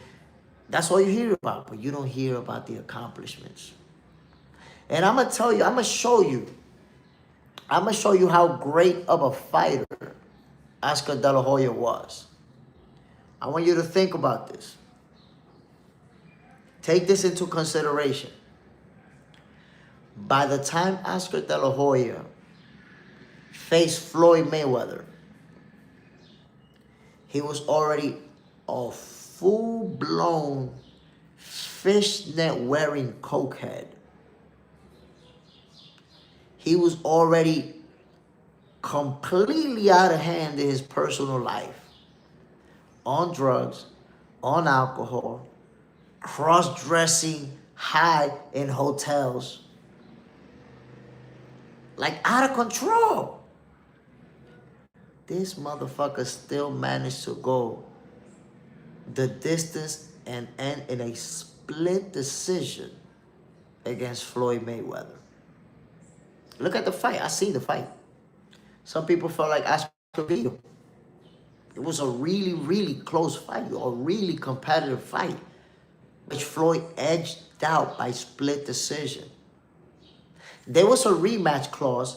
We've seen Floyd Mayweather give rematches to multiple fighters. Gave a rematch to Maidana. Gave a rematch to Castillo.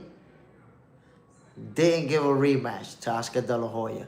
Instead, he retired for a year, and the day after the rematch clause expired, Floyd Mayweather came back to boxing, unretired. So he only retired from boxing to avoid giving Oscar that rematch. This is a cokehead, alcoholic cross version of De La Hoya that fought Mayweather to a split decision. What does that tell you about how good he actually was? Oscar De La Hoya was something else. He was a beast. He was a different animal. The assassin gotta bounce. Jay, bam, salute my brother. Southie, who did he beat at 160? Honestly, off the top of my head, I can't remember. Positron, yeah, he fought contenders too. Yeah, I shouldn't be dogging Oscar on the nylons. Oscar was a great fighter. Larry Merchant thought Oscar won. Tay John, Oscar was the man for sure. I'm telling you, Oscar De La Hoya is somebody who accomplished at all levels and on a historical level. And what I mean by historical, in Barcelona, he was the only American to bring back a gold medal. That's why they dubbed him the Golden Boy. The Golden Boy is just not a name that they just slapped on him. That Olympic gold medal that nobody else on the U.S. team was able to bring, that's what got him that Golden Boy name. Then he turns professional, wins titles in 6 divisions. Come on now. The accomplishments are unmatched by the overwhelming majority of fighters who have ever fought in the history of the sport. Think about it. 2 fighters in history won titles in 6 divisions. 2. And one of them is Oscar De La Hoya. Tay John, Oscar was the man for sure. Oscar, this dude was #1 pound-for-pound fighter in the world. This dude was literally the face of boxing. Oscar De La Hoya was the first fighter, you know, fighting at the welterweight division, making $20 million for a fight when that was unheard of. When only the heavyweights, when only Mike Tyson, Evander Holyfield, when only they could make $20 million, Oscar De La Hoya was making that money. Positron, he was pretty boy way before Floyd, of course. Oscar De La Hoya was pretty boy before. Look, man, if you're not old enough, you don't even understand the impact that Oscar De La Hoya had on boxing when it came to female fans. And the funny thing is that they used to be hating on him. Oscar De La Hoya had crowds of women going to watch the fights to see him. And people was hating on that.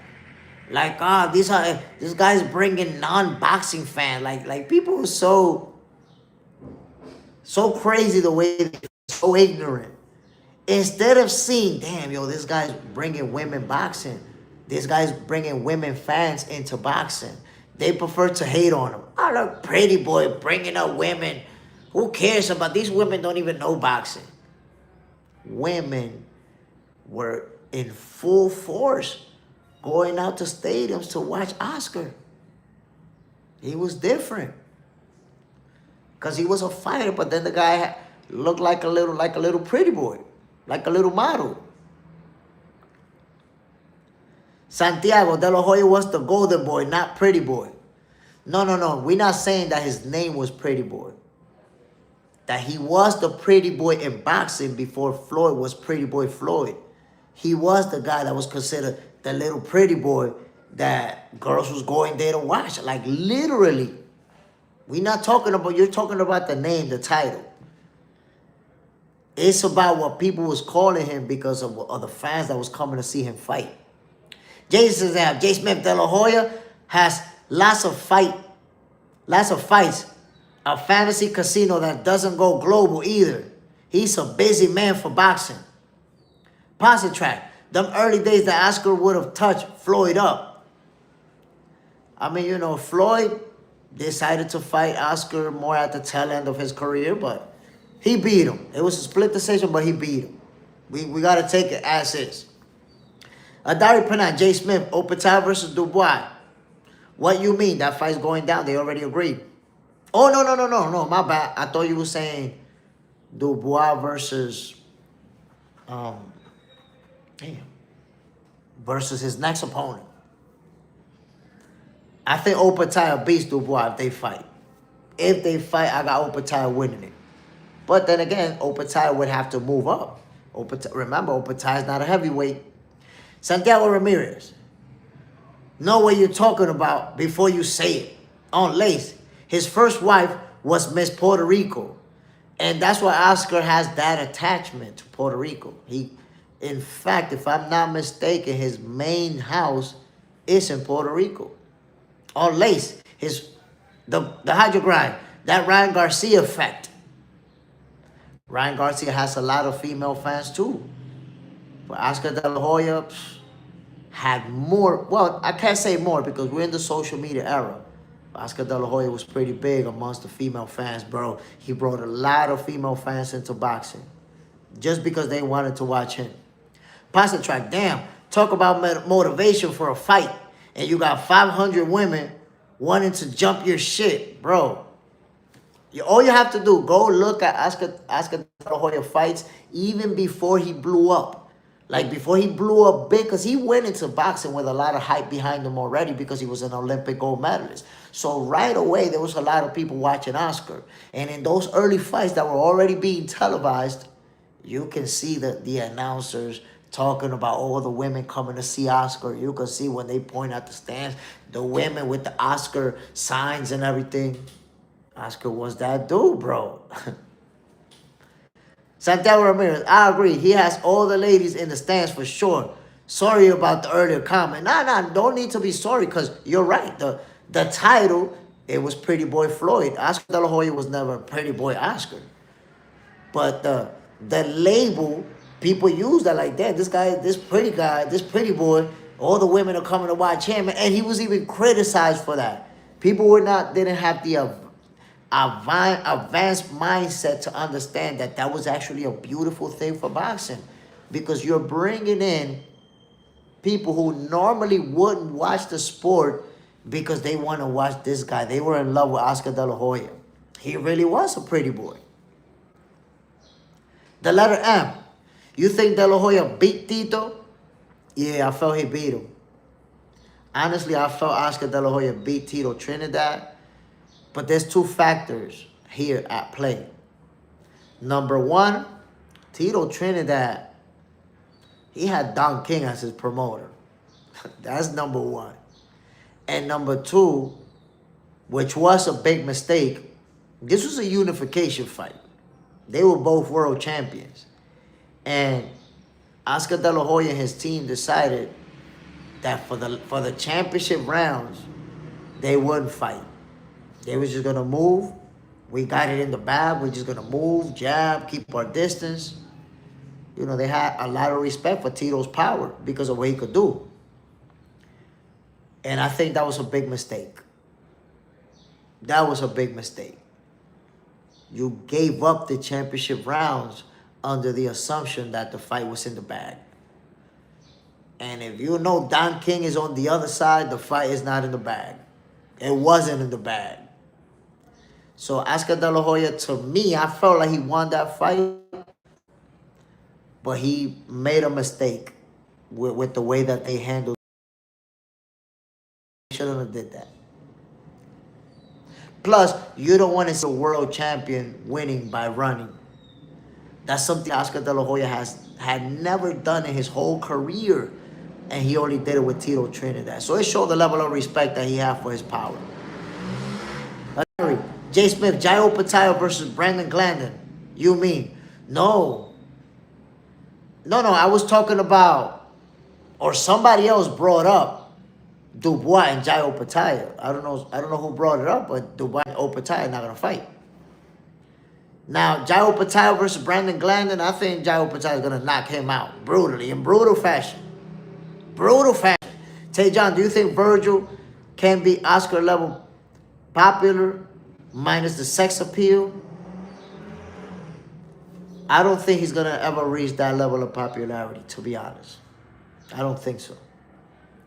Just because for Oscar De La Hoya to reach that popularity, there were factors at play that are not there for Virgil.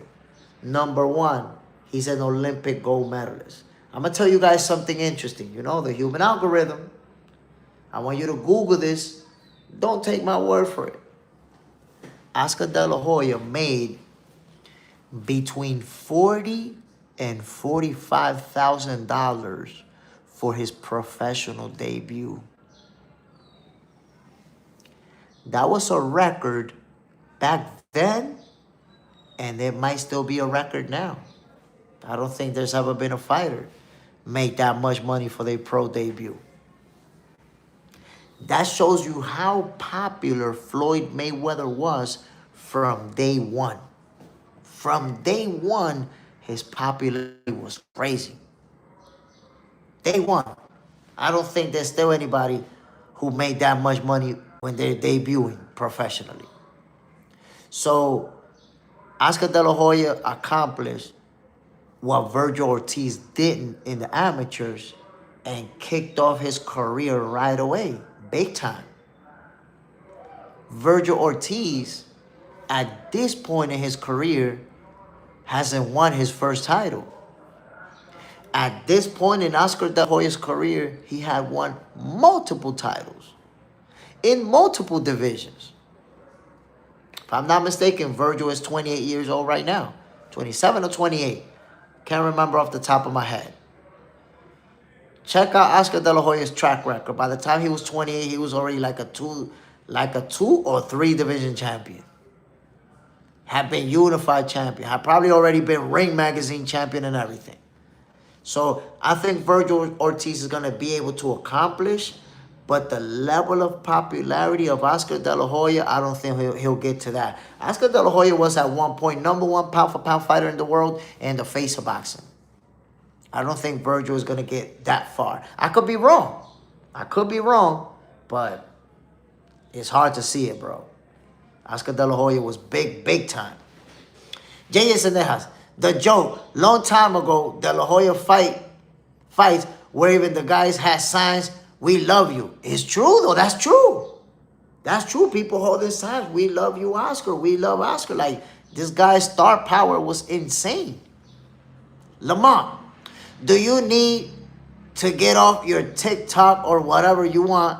You have no credibility. Okay, we got another dummy that needs some attention. Go on a 24-hour break and watch the people who know what they talking about, because you don't know shit about shit, clearly. Shakur hands. And he's a talker too. You guys are going to notice Look how interesting it is. People go in here, right? And they'll see what I'm talking about. They see where the boxing IQ is at. And then some random goofballs who are, you know, aligned with other channels, who are aligned with other people, they only come to this channel to say, you don't have credibility and you don't know what you're talking about. Shut your goofy ass up and watch the people who know boxing. You clearly don't know what the hell you're talking about. JJ said there's 49 people in the building and only 38 likes. Please, no ghost watching. Come on, my peoples. It's 2026. We not ghost watching. Pasta Tribe, good looking. It's a cheat code. What? Wait a minute. Being good looking is a cheat code if you're going to win. If you're good looking and you're going to get your ass kicked, your looks ain't going to help you, bro. You cooked. You are cooked. You got to win. Now, if you win, it is a cheat code because it's going to open a lot of doors. You're going to be doing modeling shit. You're going to be doing endorsement deals. You're going to be doing all type of shit. But you got to win. If you ain't winning, your ass is cooked. JJ said, let's get them the fuck out of here. Yeah, you know, when you have a goofball that step up in here and they're not even talking boxing. They just want to attack me. You're a goofball. You're a goofball. Stop your jealousy and envy. Stop the jealousy and envy. Stop stepping in here to express your jealousy, envy, and hate towards me. Nobody want to hear that shit. Pause the track. Who's that dude? That's crazy. If you still watching, you bum. Jay know his shit. Yeah, he a bum. He don't know shit about shit. And look, I'm going to be honest with you. I don't know if he knows boxing or not. Because there's also, you guys have seen it already. There's people who are aligned with other YouTube channels. And they scared of Jay Smith, my people. They scared of this movement. They see what Box Center is doing, what is going on over here. And they don't want to see it happen. They don't want it. They know where we headed. They know we going to the top. They try to go in and they think by saying that they're going to persuade people's opinion about me. And you're not going to. The people who know me know what's good. You a dummy for even trying it. The hydro grind, 24. Yeah, I didn't block him. Just gave him a little 24 hours so he could shut up and watch the people who know boxing. Maybe he could learn something. Mr. Tommy Guns, Jay Smith, a real one. One of the very best boxing commentators out there. Appreciate it, my brother. Bam. High talk. But they power the engine. I'm a little bit lost, my brother. So much shit going on. I'm not sure which engine we're talking about. Danny on the ground. I don't see Virgil getting any more star power until he wins big. But look, Virgil Ortiz, he's a very good fighter. Very skilled. There's projections of him becoming a world champion. But he hasn't accomplished yet. He hasn't. Look, even yesterday somebody told me, yo, Virgil never won a title? Oh, shit, I'm surprised. I didn't know that. There's people who just assume that he's already been a world champion. You cannot accomplish the level of star power that Oscar De La Hoya reached when you haven't even won a title at 28 years old. By 28, Oscar was a multi-division champion already. So Virgil has a lot of work to do if he aspired to, you know, get to that level of popularity. He's far from it right now. Far from it. Down on the ground, I don't see Virgil getting any more. I mean, he can get more popular, but it's exactly what you said. He has to accomplish. Mr. Tommy Gunn, De La Hoya was a pretty boy, but a monster in the ring. Devastating fighter. And that's what I try to tell people. You know, being a pretty boy is going to help you, but only if you win. If you're a pretty boy and you get your ass kicked, that shit is not going to help you, bro. That shit is not going to help you. If anything, people are going to mock you. Look at this pretty boy getting beat up out there. Frank Rice, he attracted to you. Yo, there's people that want to come in and I guess they so attracted that they want to attack me. Shakur hands tomorrow, people. Goofball. Jerk Jennings, who you think will be a good fight for Abdullah Mason? Floyd Scofield. I want to see Kid Austin fight Abdullah Mason. They said that they want that fight for $10 million. Now, we know asking for $10 million for Abdullah Mason is the same as saying we don't want to fight.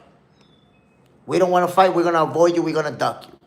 Because, you know, goddamn well nobody paying you no $10 million.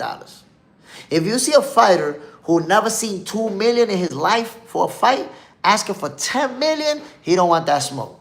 He don't want to fight. But I would love to see Abdullah Mason versus Floyd Scofield. Skip a clip of Virgil. Don't get the credit he deserved. He beat a tough dude last fight. Look, hold on. Let's not exaggerate it. Tevin Farmer is a good fighter. He's taken how many losses at this point?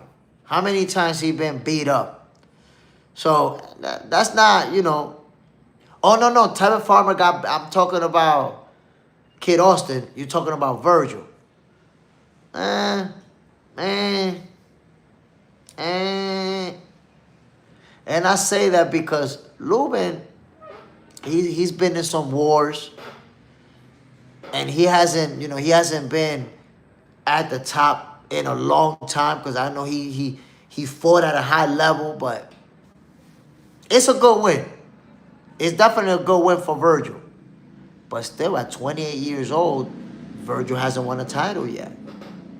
You know, that's the age where you start putting a kind of like a imaginary clock. Like, okay, you're 28. You have a lot of good wins. But when are we going to see you fight a champion? When are we going to see you beat a champion? So you're right, Skipper Clipper. He beat a good opponent. But when is he going to beat a guy at the top? At 28 years old, we start asking that question. We were comparing him to De La Hoya's popularity, right? By 28 years old, Oscar De La Hoya was a multi-division champion already. When is Virgil going to start accomplishing? The letter M. Side note, the hate be jealousy on Sugar J. Yo, they jealous, man. They jealous. They real jealous. I've seen YouTube channels already making a video where they talking about me, bro. A video where they like, Jay Smith, take note. Like they schooling me. So you got to understand, like, these people, I'm not even paying mind to whatever the hell they doing over there. I'm just doing me, and they mad at me for it. I don't know. I don't get it. Pasta track, guys like Jay's shorts, cause that will snap that algorithm to show him more people. Don't sweat it, Jay. It's just sentences I type. I feel you, bro. Shakur hands. No doubt, bro, and you too. But they quote you elsewhere. High talk. What do you think about the Mayweather and De La Hoya fight? That was a good fight. Mayweather won by split decision. I'm not going to, you know, I've seen people say that they felt like Oscar won, but no, it was a good fight. It was a competitive fight. Floyd won by split decision. But I will say, and I always ask people, take this into consideration, high talk. By the time Oscar De La Hoya fought Floyd Mayweather, he was a full-blown, cross-dressing cokehead. His life was out of order, on drugs, partying, wilding out, dressing like a woman. And you still fight Floyd Mayweather to a split decision? I think that right there tells us how good Oscar De La Hoya was. Like, yo, you living your life fucked up. You on a path of self-destruction. And you go to a split decision with Floyd Mayweather? That says a lot about how great Oscar De La Hoya actually was. In fact, Floyd Mayweather gave a rematch to, you know, damn, with the Mexican guy. What's the Mexican? Wait a minute, is he Mexican? Or Nicaraguan? What is this guy? Ugh. Is he Mexican punching downwards into the guy that knocked Floyd tooth, man? His name just left my memory right now. But Floyd Mayweather gave rematch to multiple fighters. He didn't give it to Oscar De La Hoya. In fact, they had a rematch clause. Oscar De La Hoya, Floyd Mayweather had a rematch clause. After that split decision win, Floyd retired for a year and a day. And after the rematch clause expired, right after the rematch clause expired, Mayweather announced that he was unretiring. So I think that says a lot. Maidana and Castillo, they both got a rematch from Floyd. Oscar De La Hoya didn't. He could, and he wanted the rematch. Floyd wasn't trying to give it to him. So I think it says a lot. He lost the fight, but it says a lot about how good he is when his personal life was in shambles. And he gave Floyd a heck of a fight. John Parham, Kid Austin will give Mason a problem. I think he would give him problems because he is a good fighter, but I got Abdullah Mason cooking him, ultimately cooking him. Skipper Clipper, Jay Smith, they want $20 million now. They don't want to fight. They don't want to fight. Shakur Hands, kid getting $1 million, happy to get a 5-year milli deal. Kid Austin is like I said, he's never seen $2 million for a fight, ever. So if you never seen $2 million for a fight, and you say, yo, I want to fight this guy, but I got to get paid $10 million, you don't want to fight because you know nobody's going to pay you that. And look, they talking about, I want to fight Abdullah Mason, but they got to, well, it's Pop Duke saying it. Pop Duke's always writing checks that he can't cash. He like, yeah, we want to fight Abdullah, but we need $10 million. What are you talking about? You know goddamn well nobody paying you no $10 million. You know it. Jerk Jenkins, Lubin was trash for Virgil. I mean, Lubin is not trash. I would say, you know, he's been to some wars. He's been stopped. Still a good fighter. And Virgil did what he had to do. Virgil won the way that he was supposed to win. But that's a good win. That's a good win for Virgil. John Parham, I think Kid should take $5 million to fight Austin. I think you mean Abdullah, because he's not going to take $5 million to fight himself. Kid Austin, $5 million to fight Abdullah Mason. $5 million, maybe. Yeah, that could be reasonable. That's still a lot of money, honestly. To be honest, I think even $5 million is too much. Even $5 million. Because Abdullah's not making $5 million. And of course, Abdullah has to be the A side. So in a fight where they both going to get a career payday, I think it's probably like Abdullah getting $5 million and Kid Austin getting like 3. And then that will make it fair. Because Abdullah's going to make more money when they fight each other. Remember, up until this point, Kid Austin still hasn't won a title. He still hasn't gotten to that level yet. Jay said I have 50 likes. Yes, let's get more for Jay Smith. Appreciate it, my peoples. Appreciate it. Hell yeah. Pasta track. On the DL, let those haters talk for a minute. Because they're viewers. And I was talking to my boy. And sometimes maybe put up with the reasonable hate for a bit. Look, sometimes I try to let the haters rock. Because I see the intentions right away. Now, if a hater jumps in here, like Will, that was a hater who I blocked today. When the haters jump in here and they just try to argue about anything that I say and discredit anything that I say and just go against everything that I say, I let them rock. I'll let them rock. But then when they start just attacking me, oh, you don't know this or you don't know that, you don't got... Then I just say, okay, I don't got time for your goofiness. I don't got time for those people. Because you know what it is? I want you to think about this positive track because this is something that I've given as word of the day to my peoples. To keep it in mind. Oftentimes, these jealous, envious haters, their objective is to disrupt the flow of the show. So if we're talking about this fight, and we have some good talking points. We're going back and forth about Virgil and Bulls and who we think is going to win.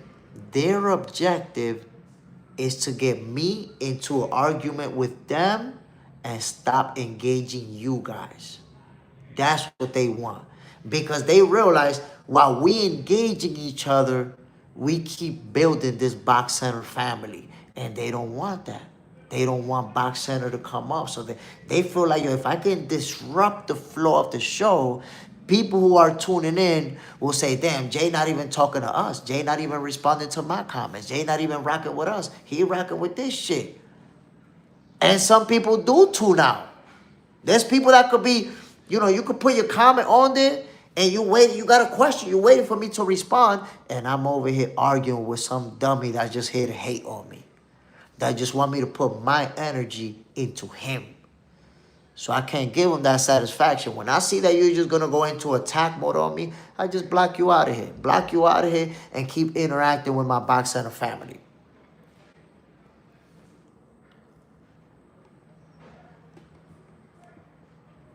The real King George.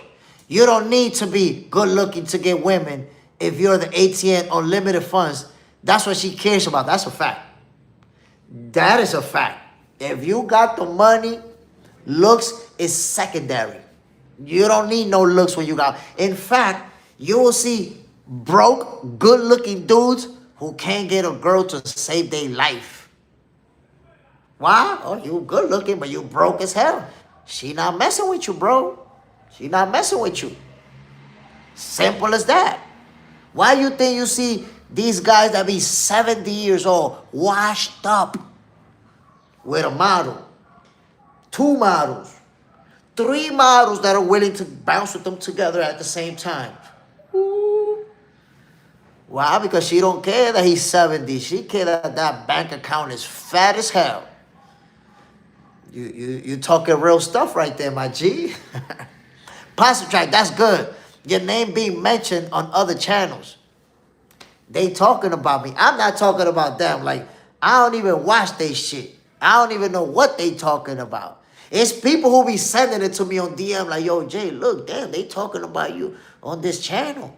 They talking about you on that channel. I'm like, what the fuck? Why they worried about me for? I ain't worried about them. I got no clue. Look, I'm going to put it to you like this. When it comes to boxing, there's channels that I follow because I know they know their shit. I follow Blue Blood Sports TV. I follow the Rice Podcast. I follow Just Do Boxing. I follow a few others because I know what's going on over there. But I don't be following all these goofballs. Because in boxing, you also got a bunch of channels that are from super fans. These super fans who never boxed a day in their life, who never been punched in the face in their life, and they got their little channel where they talk their fanboy point of view. I don't got time to be responding to them goofballs, bro. I got time for the bullshit. Jerk Jennings, you think Keyshawn Davis ready for Devin fight? He wanted. I saw a video where he approached Bill Haney right before fighting Jermaine Ortiz, and he told him, yo, we're going to make this fight, right? And Bill was like, we're going to make it. You asked for the opportunity, and we're going to make it.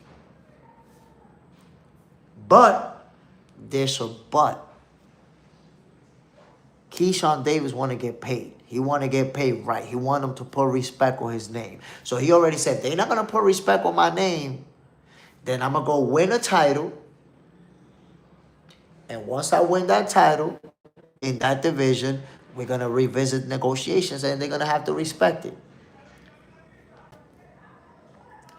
Zayas and Jay Smith getting famous. F them. You know, I'm going to tell you why a lot of these people be bothered. They be bothered. They be flabbergasted. They hate to see it. They hate to see what's happening with Jay Smith.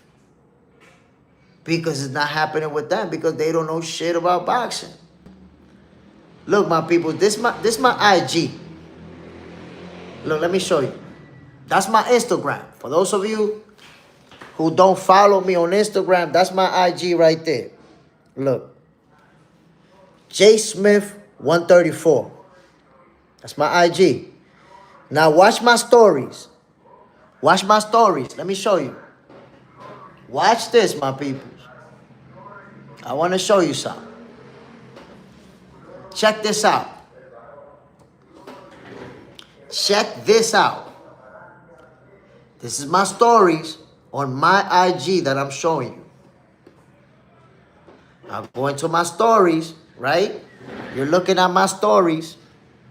And look, check out my stories, fellas. And let's see who looked at this story. Only 18 people. You see the number? Only 18 people saw it.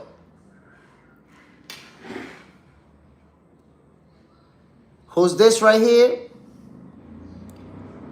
Big Baby Miller. Who's this right here? Carmel Moulton. Oh, we were talking about Bill Haney. Look at Bill Haney right there. Look at Jamal Charlo right there. Who else? Oh, look at David Morrell right there.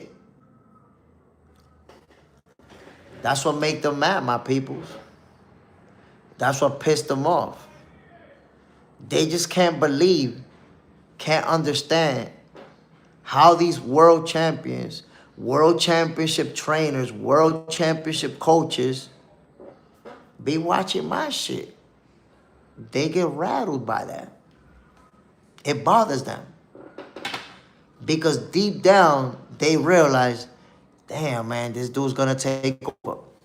This dude's going to overpass us. And they don't like it. But it's the inevitable. My people, something that I wanted to bring up to your attention is this right here. Camron said that Shakur Stevenson, if Shakur wanted to impress him, he had to go fight Teofimo Lopez. So Teofimo could knock his ass out. Could beat him up. So I guarantee you, when Shakur was making it look easy against Teofimo, Cam was punching the air. Cam was like, damn. Damn, I thought Teofimo was going to knock him out. But Camron don't know shit about boxing. That's the thing. Camron will put himself in the hot seat trying to talk about boxing because he don't know shit about it. That's what happens when you have a big platform and you talk about something you don't know shit about. There's a lot of things that if Camron is talking about the music game, and a lot of things. Camron could talk about a lot of things. But talking about boxing is the equivalent of one of you guys who don't even follow hockey like that trying to talk about hockey. You don't know shit about hockey. What is you doing? Talking about, nah, the Rangers are going to beat the Islanders. Motherfucker, you can't name a single player on the Rangers or the Islanders. How are you going to know who's going to be who? So Camron, having a big platform, being very popular, being somebody who's listening to what's going on, he goes with the narrative that he sees on social media. So because of that narrative, he thought that Teofimo Lopez could really knock Shakur out and beat him up. Camron needs to subscribe to Box Center so that he don't say no goofy shit like that. Listen, he said if Shakur wants to impress me, go fight Teo. Well, Shakur fought Teo and made him look like a second shift supervisor at Wendy's. Where's the credit? Where's the new video by Shakur impressed me. He did what I said he couldn't do. I haven't seen that video yet. Shakur has John can talk hockey. You see, John can talk hockey, but a lot of us can't, bro. I haven't watched hockey since Wayne Gretzky was active, bro. Wayne Gretzky retired more than 20 years ago, some shit like that. I watched Sidney Crosby early in his career and Alexander Ovechkin early in his career. But then that's it. I haven't been watching hockey. I can't name nobody. Positron, yeah. Like the basketball ESPN dude tried to speak on boxing and sound foolish. Oh my God, bro. I hear these people. That's the thing, man. when you have a big platform, you can talk about whatever you want. So if boxing is the main topic of conversation because something happened in boxing, everybody wants to chime in. But you have to limit yourself to your knowledge. Because if not, you're going to be saying some dumbass shit. You're going to be saying some goofy ass shit. And it's going to show. The letter M. What do you think about Kellerman? No, Kellerman knows boxing. Kellerman knows boxing. Look, and I've said this before. Not a lot of people who never been involved with boxing could be a boxing expert. Because how could you be an expert at something that you've never done? At something that you've never been involved with? Max Kellerman is without a doubt an expert for this reason. I remember watching him on public access TV. You know, he would be talking boxing, and I was like, man, who the hell is this guy? And he became kind of like a historian, like a guy that you can tell studies tapes, study film, go back and watch the history of boxing. And then he started formulating good opinions. But what makes Max Kellerman a legit expert is that he's been around a lot of fighters. He worked in, was it in Showtime Boxing? You know, once you're within the industry, you get to talk to fighters directly. You get to talk to trainers. You get to go to gyms and see training happening live in front of you. So now, even though you didn't participate in it yourself, but you're involved in it, and it gives you that inside knowledge. So Max Kellerman is good. I will say, recently after he signed with Zuffa, I've seen him make some biased talking points. Not suggesting, you know, his knowledge is there, but I've seen him make some talking points like he's sticking to the program. And I kind of, that kind of put me off on Max Kellerman. Like, damn, Max, you always been one of the realest in the game. You look kind of fake with some of these talking points. But Max Kellerman, he's a true boxing expert. I respect him. A lot of respect for him. Shakur, you ain't even apologize. Camron, yo, he keeping it quiet. He must have been punching the air as Shakur Stevenson was putting all type of hands on Teofimo Lopez. Pause track. Is that Steve Smith on ESPN? Yup. Max know his stuff and been around for a while. And he used to be cooking Stephen A. Smith. Like, because when they was on the show together, they would talk about different things. But when they would get to boxing, oh my God, he used to be cooking Stephen A. Smith. That's why Stephen A. wanted him out of there. He wanted him out of there because Stephen A., a very competitive guy, a very good debater. Like, it's not everybody that could debate with Stephen A. Smith about football, for example, or about basketball, especially about basketball. Because a lot of people don't know, Stephen A. Smith used to play basketball. He played basketball in high school. I don't know if he made it to college ball. I think he maybe he did. But he played competitive basketball even if he never made it to the league, right? So he has a good understanding of when they are setting up plays, when they're doing certain things in the court. He has a very good basketball mind. He don't know shit about boxing and constantly makes whack-ass boxing opinions. Max used to be cooking them. And I'm pretty sure that's part of the reason why he didn't like Max Kellerman. Zayas said, as I remember Kellerman on Friday Night Fights. Pause track. He been calling fights since the 80s. I believe, and in the locker room. But that's what I'm saying. Max Kellerman has been involved with boxing for a long time. He been, you know, so you got to respect him. Like him or not, you got to respect him. You know, I got respect for Max Kellerman. Daniel on the ground. Stephen A. Smith actually got Max fired. Yeah, that's very well known. Very well known. And then Max Kellerman himself said it. Yeah, you know, used to be cooking him out there then. You know, it just didn't make sense for him to have me on there. Shakur and Stephen A. was saying JJ lying to the people about Max. Get him the fuck out of here. And he got him out. John Parham, he averaged 1.6 in college. Steve a sellout. I mean, you know, he was never gonna be a great basketball player, but he has a good understanding of the game. You know, I think once you participate in competitive basketball, even if you're not that good, when you watch it through those eyes. So, for example, we could watch a game and watch a highlight, boom, and we enjoy it. But Stephen A. Smith is able to digest that play that led to that highlight and commentate on it better than most of us. Because he'll be able to see, okay, look, there was a pick. Somebody did a little pick and roll over here. Somebody went over here. You know, he can digest it better than we can. And that's the reality. You know, I give Stephen A. Smith his credit for his basketball knowledge. Because it's there. But when it comes to boxing, Max Kellerman used to be cooking him, and you could see it. You could see his frustration. Like, he couldn't even contradict Max because Max would cook him. Pasta track, whoa, Steve a snake. Max was sitting and interviewing a young, motivated Tyson. High tension shit. You could, I'm telling you. Because that's another thing. Stephen A. Smith, how are you going to try to argue with Max Kellerman about basketball? Stephen A. looked like he wanted to be a know-it-all. You're not a know-it-all. In basketball, you could play that shit. Not in boxing.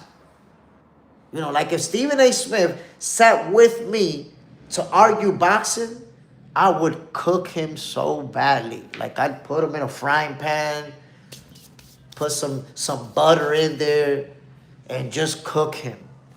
Easily. I'd like to debate Max Kellerman. I think we would have a nice little back and forth. I would love to debate. Maybe one day it happens. Maybe one day I could sit across the table from Max Kellerman, and we could go at it. I got a lot of respect for him. Brascarov, Steve is all I need to hear. Django. Jay just said, 56 likes. Let's get more for Jay Smith. The letter M. Stephen A. used to yell or just move on, Max. I'm telling you, man, you could see the tension, because when you're getting cooked, what can you do other than get frustrated? That's what you could do. Now, peoples, I'm about to end today's episode of Boxing for Breakfast. But before I do, let me just say salute to everybody who tuned in this morning. Salute to everybody who hit the like button. You still got a couple of minutes to get me to 60 likes. JJ Zander was in the building. Pasta Track, the letter M, Brascarov, Daniel Negron, Shakur, John Parham was in full effect. The real King George was in the building. Shaggy, salute family. Pasta Track, salute my brother. GZ Miz, salute. Brainy, salute family. Bam. Jerk Jennings, salute. And everybody else who tuned in, everybody else who hit the like button, I really appreciate you guys. And you already know what this is, man. I'm Jay Smith. Boxing for Breakfast is for you guys. It's for the fans who really love the sweet science and who want to go back and forth, who want to hear about what's going on in boxing. Y'all already know what it is, man. Have a beautiful, blessed day to each and every one of you. I'll see you guys tomorrow, 6:30 a.m. Eastern Time. Jay Smith, I'm signing off, my people. One love. Yo, I'm out. Bam. Bam. We out of here. The letter M, one love, my G. Yes, sir. Nos vemos mañana, mi gente.